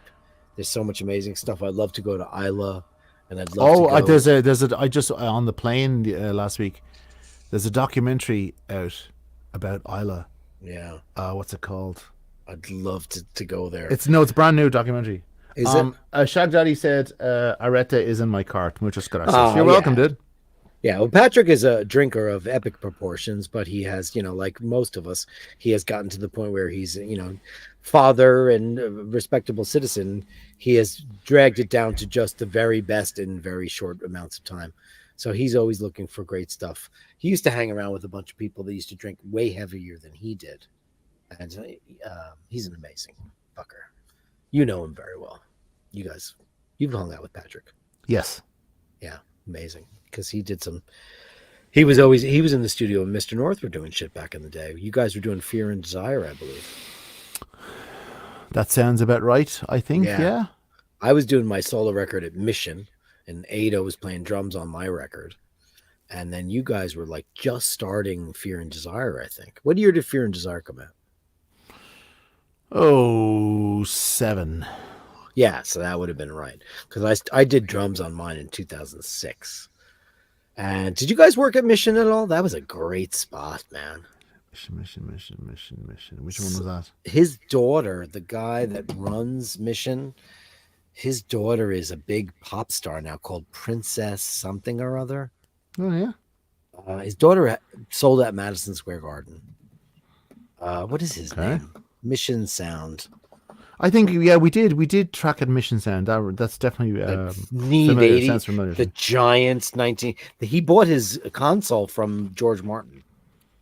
What was it, a 1083? What was it, 1081? 8086. 8086. Yeah.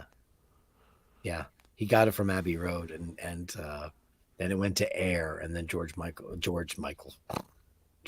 sold it to him. What is that guy's name? What was that? She's a lesbian.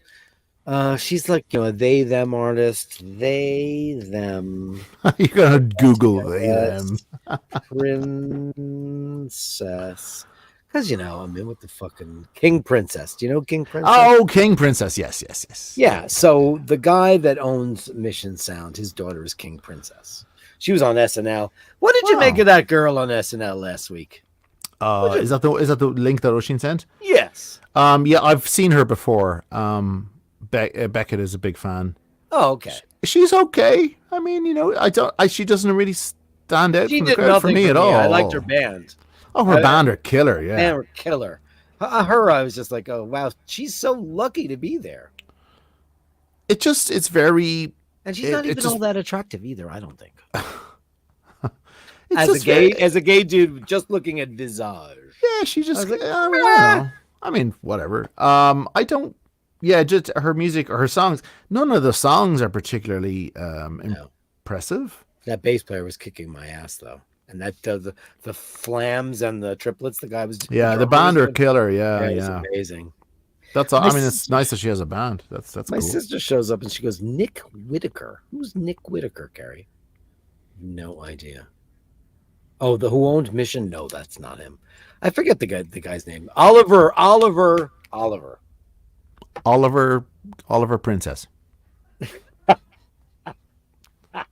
Oliver Princess. No, not at all. Anyway, because we've been on for 2.5 hours. Yeah. Thank you so much to Emmett O'Malley for guesting on this amazing show. Yeah. Sorry, I'm not the other guy. I'm just I'm Oisin Light. But you can. I'm the tutor. I'm the tutor to his. No, I'm not even the tutor to his Rolex. Do you want to show everybody your guitars before we go? Sure. You got an amazing little guitar tour. Yeah. Okay. Do you ever play the Gretsch? Yes. Jimmy's selling his Gretsch. My guitar player, Jimmy's selling his Gretsch. Is he? And he's also selling. Did I tell you what else he was selling? He's selling something fucking massive, which I think was crazy. But oh yeah. He's selling his Marshall. His he's Plexi. selling his. No, he's not going to do that. I won't let him do that. Okay. I won't let him do that. I'll take off the headphones so I can. Yeah. So first up, let me put this over here.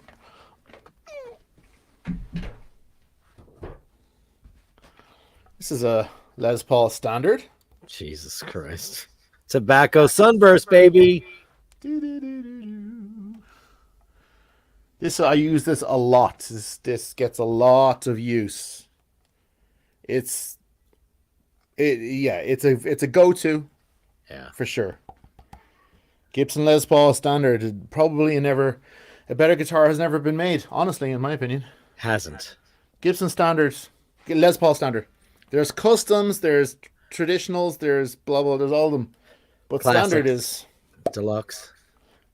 beautiful. Deluxe, right? Yeah. Yeah. Oh, you love Deluxe because the mini humbuckers. Yeah. My tastes are changing. Speaking of customs, this is a Les Paul Custom. It's aka Black Beauty. There's the custom logo. This thing here denotes the Gibson Custom. Gibson Les Paul Custom was first made in 1956 because Les Paul, who had originally only had gold tops, Yep. which would have looked like this. You're a total dick. And he wanted, so this was the Gibson Les Paul from 1952 to First year of 1956. Yeah. 1955, excuse me. And then this, he wanted a black guitar so it was more visible on television because he was on television, him and Mary Ford. Yep. And he wanted the black that it would show more contrast with his hands. So they made a black Les Paul and they decided that they would call it a custom because it literally was custom for Les Paul. And that's where Les Paul customs come from. So up until, when did they start making black guitars that weren't... 56, I think. But black Les Pauls that were not customs is it's a very recent thing. I don't know. Whenever you see a black Les Paul, it was always a custom, yeah. And then this is a 1956 reissue. Yeah. Gibson Les Paul. So bars. Gold top with P90 pickups, which are different from humbucking pickups. These are the These are the pickups that they were in guitars before 1957, when they created the humbucking guitar, which literally bucked the hum because these were very noisy when you turned your amp up. But they sound amazing. Nothing sounds like P90. Did you take the scratch plate off, or did it not come with one? I took it off. You took it off. I like it without. now. I love it without. All right. I only think two guys should have scratch plates. And you know who they are? What's that? I only think two guys should have scratch plates on their Les Pauls, and who are they? I don't know. Jimmy and Ace, and that's it. Oh, okay. Because the scratch plate, I love a Les Paul without slash. No scratch plate. This is This does not belong to me. It actually belongs to the guy who you all tuned in to see, but we're disappointed that wasn't here. This is a 1977 Fender Precision bass. It's called a Precision because it had frets on it up until then. And I have his. There you go. There you go, Wish. Look. I have his other bass. His 1973 Rick. 1973. Yeah. This This is Dirk's favorite. That's my absolute favorite. Can I pull that out? Shit. Do I have? Hold on. That's what she said. Don't move. Or that's what he said to her. Ready? You show me yours, and I'll show you mine. How dirty does that sound?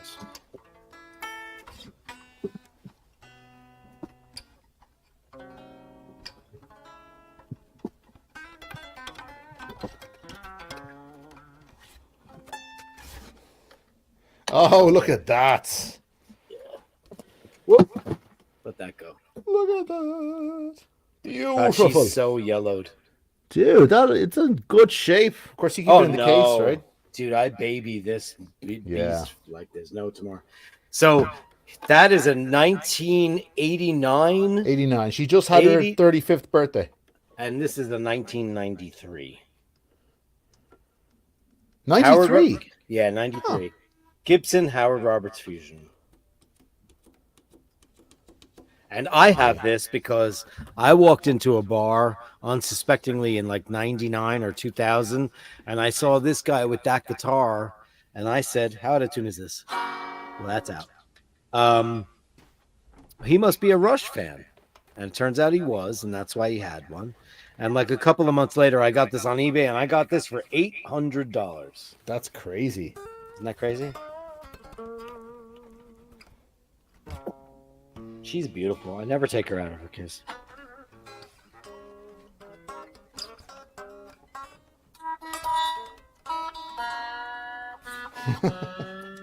She's attitude. So this is a Friedman Stratocaster. Dave Friedman is an very famous amplifier maker here in LA. And he started making guitars a few years ago that were designed by Grover Jackson, another very famous guitar designer. That's what this is. I love this guitar. You This love is the that. You played Bashtards that on the guitar. Gallery Bastards. Yeah, the Gallery Bastards guitar.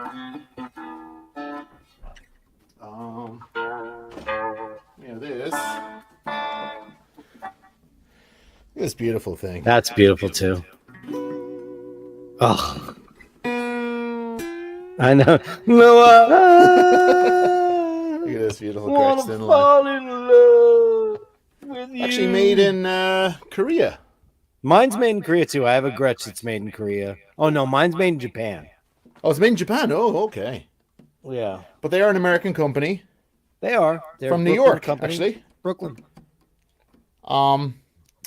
And they are the company that sent a Western Union telegram to the company that make my next guitar, demanding that they change the name. Oh, I love that. Lawsuit. This is a Fender Telecaster, but when it debuted in 1950, it was called the Fender Broadcaster. Correct. But Gretsch, company from Queens, New York, had a drum kit that they called the Broadcaster, and they sent a cease and desist letter to the Fender Guitar Company in Corona, California. Actually, it was in Fullerton, California at the time. Yeah, it was Fullerton. Demanding that they desist from using the name Broadcaster. So they took the Broadcaster name off the headstock, No, and all of the stock that they had, they put on sale without a name on it, and those are famously called no casters. no casters. They're extremely rare and very desirable. And then they changed the name in 1952 to Telecaster. This is a go-to. I use this a lot. Oop, broke that. There you go. Oh, you can't see it because I can't see it because it's green. It's not easy being green. It's not easy being green. Isn't that funny? You saw the gold top. There's a few. My acoustic guitar is not here. Your J200 is not. My in the J200 is room? not here. I'll tell you what, because I have to go to the airport tonight. Shut the fuck up. I'm flying to Hartford, Connecticut. What? Yeah, I'm flying to Hartford, Connecticut tonight. I'll be there for 24 You're hours. You're flying into Bradley in Hartford. What's the airport in Hartford? It's called Bradley, Bradley. Okay, there you go. just like LA. What are you doing in Hartford? I'm playing a radio showcase with a country singer that I play with now In Hartford? in Hartford, Connecticut. Don't ask me what. How long are you in town, dude? Literally, I get in tomorrow morning. I'm on a red eye tonight. Okay. I get in tomorrow morning, do the show that evening, and fly out. I think my flight is at 7 a.m. Oh my God, that on Sunday. sucks. Because I have a friend named Tony Trulio who is from Connecticut, and he's in a band called Liege Lord. He's an amazing guitar player. He plays metal and stuff, but of course his tastes are. He's a jazz player as well. He's into Jim Hall and crazy shit. He's got a big guitar collection. And when I was reaching out today, when you guys said no, I texted him and I said, "Hey, Tony, are you around?" And he's like, "Oh, I'm not. I just had some surgery," but he's from that area. I'm like, I would love to hook you two guys up because you're both fucking crazy Les Paul and Fender dudes. And I was just talking to him today. I didn't know he had hernia surgery. He's a guy I'd love to have on the show. You would love this guy. He plays like Jim Hall and Chet Atkins. He's great. Obviously, metal guys have far more influences than just fucking, Yes, of course. Shit. But that's crazy. You're going to be in Hartford for one day. Yeah, one day. From what I understand, the thing I'm doing is probably, I think it's in the earlier part of the evening. It's probably 6 o'clock for like 20 minutes. And then that's it. I'm done until, jump a flight the following morning. What airline flies into fucking Hartford? I'm flying United through Chicago.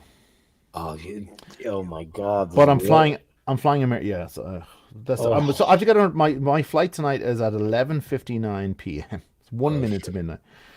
And but so like 1 minute to midnight. So I so I get in. I'll sleep on the plane to Chicago for like whatever it is, that 3.5 hours or 4 hours, whatever it is.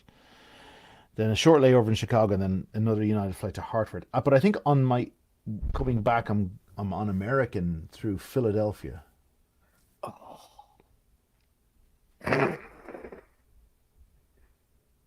Shit! What a pain in the hole. So this gig is in Hartford? Yes. In like a TV studio, or no, it's not. It is from what I understand, it's so in country radio is still king. I don't know if you know that, but like radio is still big in country. From what I've heard. So they have these. So this is an artist, she's getting on the radio and stuff. So it's kind of like, I think it's kind of a schmooze with the radio programmers. They're having a little meeting convention or whatever in this. Connecticut can be quite country. Shag Daddy's from there. Hello, kids. Yeah, no, for sure. A lot of country up there. So yeah, that's what it is, from what I understand. So they have my guitar because they're flying out earlier and they can carry it on, and they got like, they're in first or whatever. So I left my guitar with them so I don't have to check it tonight. Oh, fucking right. Smart. Yeah. So that's why that guitar is not here. Oh, well, okay. You showed us all the rest of them. Yeah, I think that's it, right? There's nothing else. I don't think so. You keep them all out all the time? Because you're constantly reaching for tones. Yeah, I do. I mean, I should. All my acoustics are out, but I don't. All my electrics are in boxes. Oh, I have a nylon string, Chet Atkins nylon, that's in the case back there. Oh, you do, yeah. I don't. Yeah, I keep them out. I shouldn't, because I should really be cleaning them, often if they're going to be out all the time, and I don't do that, and it's something I need to just bloody do. But I like to have them out, sort of just have. Because you want to grab them, yeah. Well, I need a Telly, I need a Gretsch, I need a Bigsby, I need a whatever. Yeah, that. But I also just kind of decoration for my studio. Do you have a Floyd Rose anywhere in that house? No, I don't, and it's so funny. I was shitty Charvel in your. I was gonna buy a gem. You can get them for like $500. Can you? I want a Steve Vai gems. You want with the handle on it? Yeah, the handle, exactly. And a Floyd Rose. I think I'd want to get one of those satchel Charvels. They look cool. They're all pretty cool. I mean, this is the craziest thing, and I've showed this to you 1,000 times. And hold on a second, Mike, because this is gonna break my green screen effect. But this is my old fucking crazy Jackson Randy Rhodes that's from 1981 that I sequined. But here's the joke. Ready for this? I never touch this guitar. It's art on the fucking wall. Ready for this? It's in tune. Oh yeah, well, of course. It's got the string locks. This thing refuses to go out of tune, and it's up and down. It's completely floating. Yeah, sure. But this is one of the like original Floyd Roses from like way back when. Mm. And I have one Shaler X90 in this guitar. And this guitar refuses to ever go out of tune. You could just beat the living piss out of it and it will never go out of tune. That's so cool. It's crazy how that works. Anyway, you have a flight to catch. Let me just highlight everybody. Andrew Wolkovich, Nathaniel Hannon, Dean, Shane, Nick Sisto, Rob, you guys were on fire tonight. Thank you so much. Andrew, Rob Morrison, Daniel, Soft Toy Terracore, Dean again, Easy E again, Nathaniel Hannon, Andrew, Dana, you crazy, her husband is hot. We know that. Easy E, Dana again, Andrew Wolkovich, RP1960, welcome to the chat. Beans and Macaroni, Dane, Andrew Wolkovich, Nathaniel Hannon, Dr. Bob's Nightmares, Dana O'Malley again, Easy again, Nathaniel Hannon again, Nathaniel Hannon, Soft Toy Terracore. Yeah. CW Watch Enthusiast, thank you so much for that. Soft Toy Terracore again, Easy E again. You guys are unbelievable. I'm going to give you all guys one big nuclear explosion for everybody. Thank you.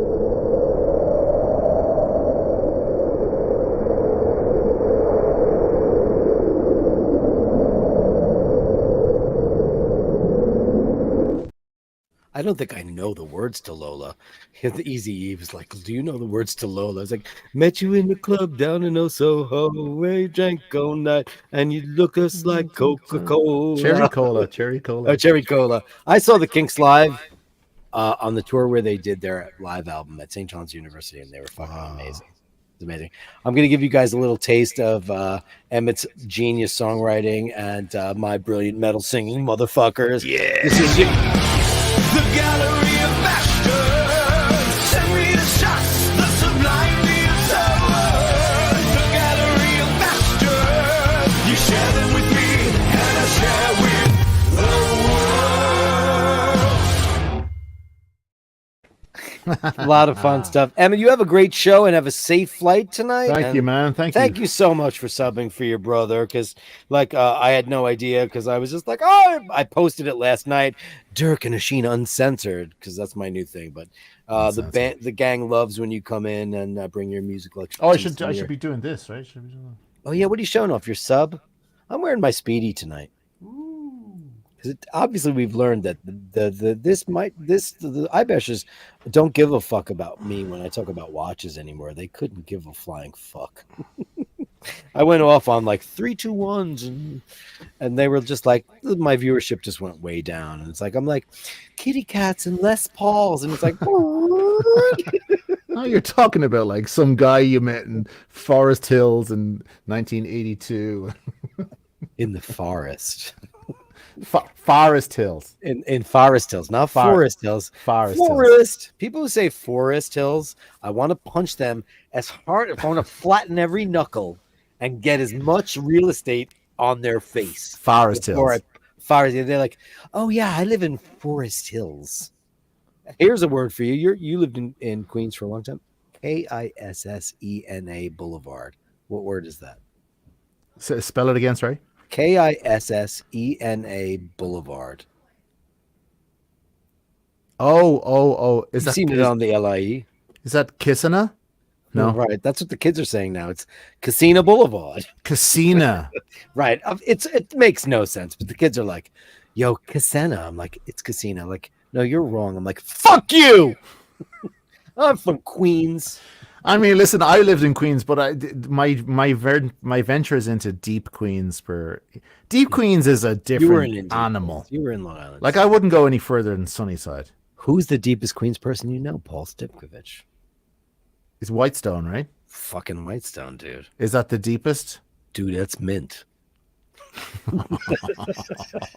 No, what's that neighborhood in Queens that's right on the Nassau County border? No, the worst. Listen, forgive me, Queens folks. I'm from Queens. It's fine. But like Maspeth, Glendale, that's Yeah. the white trashiest of them all. Mm. Little Neck and Great Neck are on the borderline of Right. but those are fancy neighborhoods, though. That's where Yes, like yes. the Bacarian Jewish rich feet people live. But I mean, if you want to talk about like trashy Queens, it's Maspeth and Glendale. How you doing? What's up? Fuck Stephanie, I banged her. She your girlfriend? Shit, I'm sorry, bro. That's what that is. But like Long Island City has never really been there. There was a lot of trash here too, but you know, you didn't see that. Paul's like, oh man, my Monte Carlo in '98, that shit is fucking mint, bro. Mint. I had to like the rain in Spain falls mainly on the plane to him. I totally Pygmalioned that. Oh, is that right? You were like oh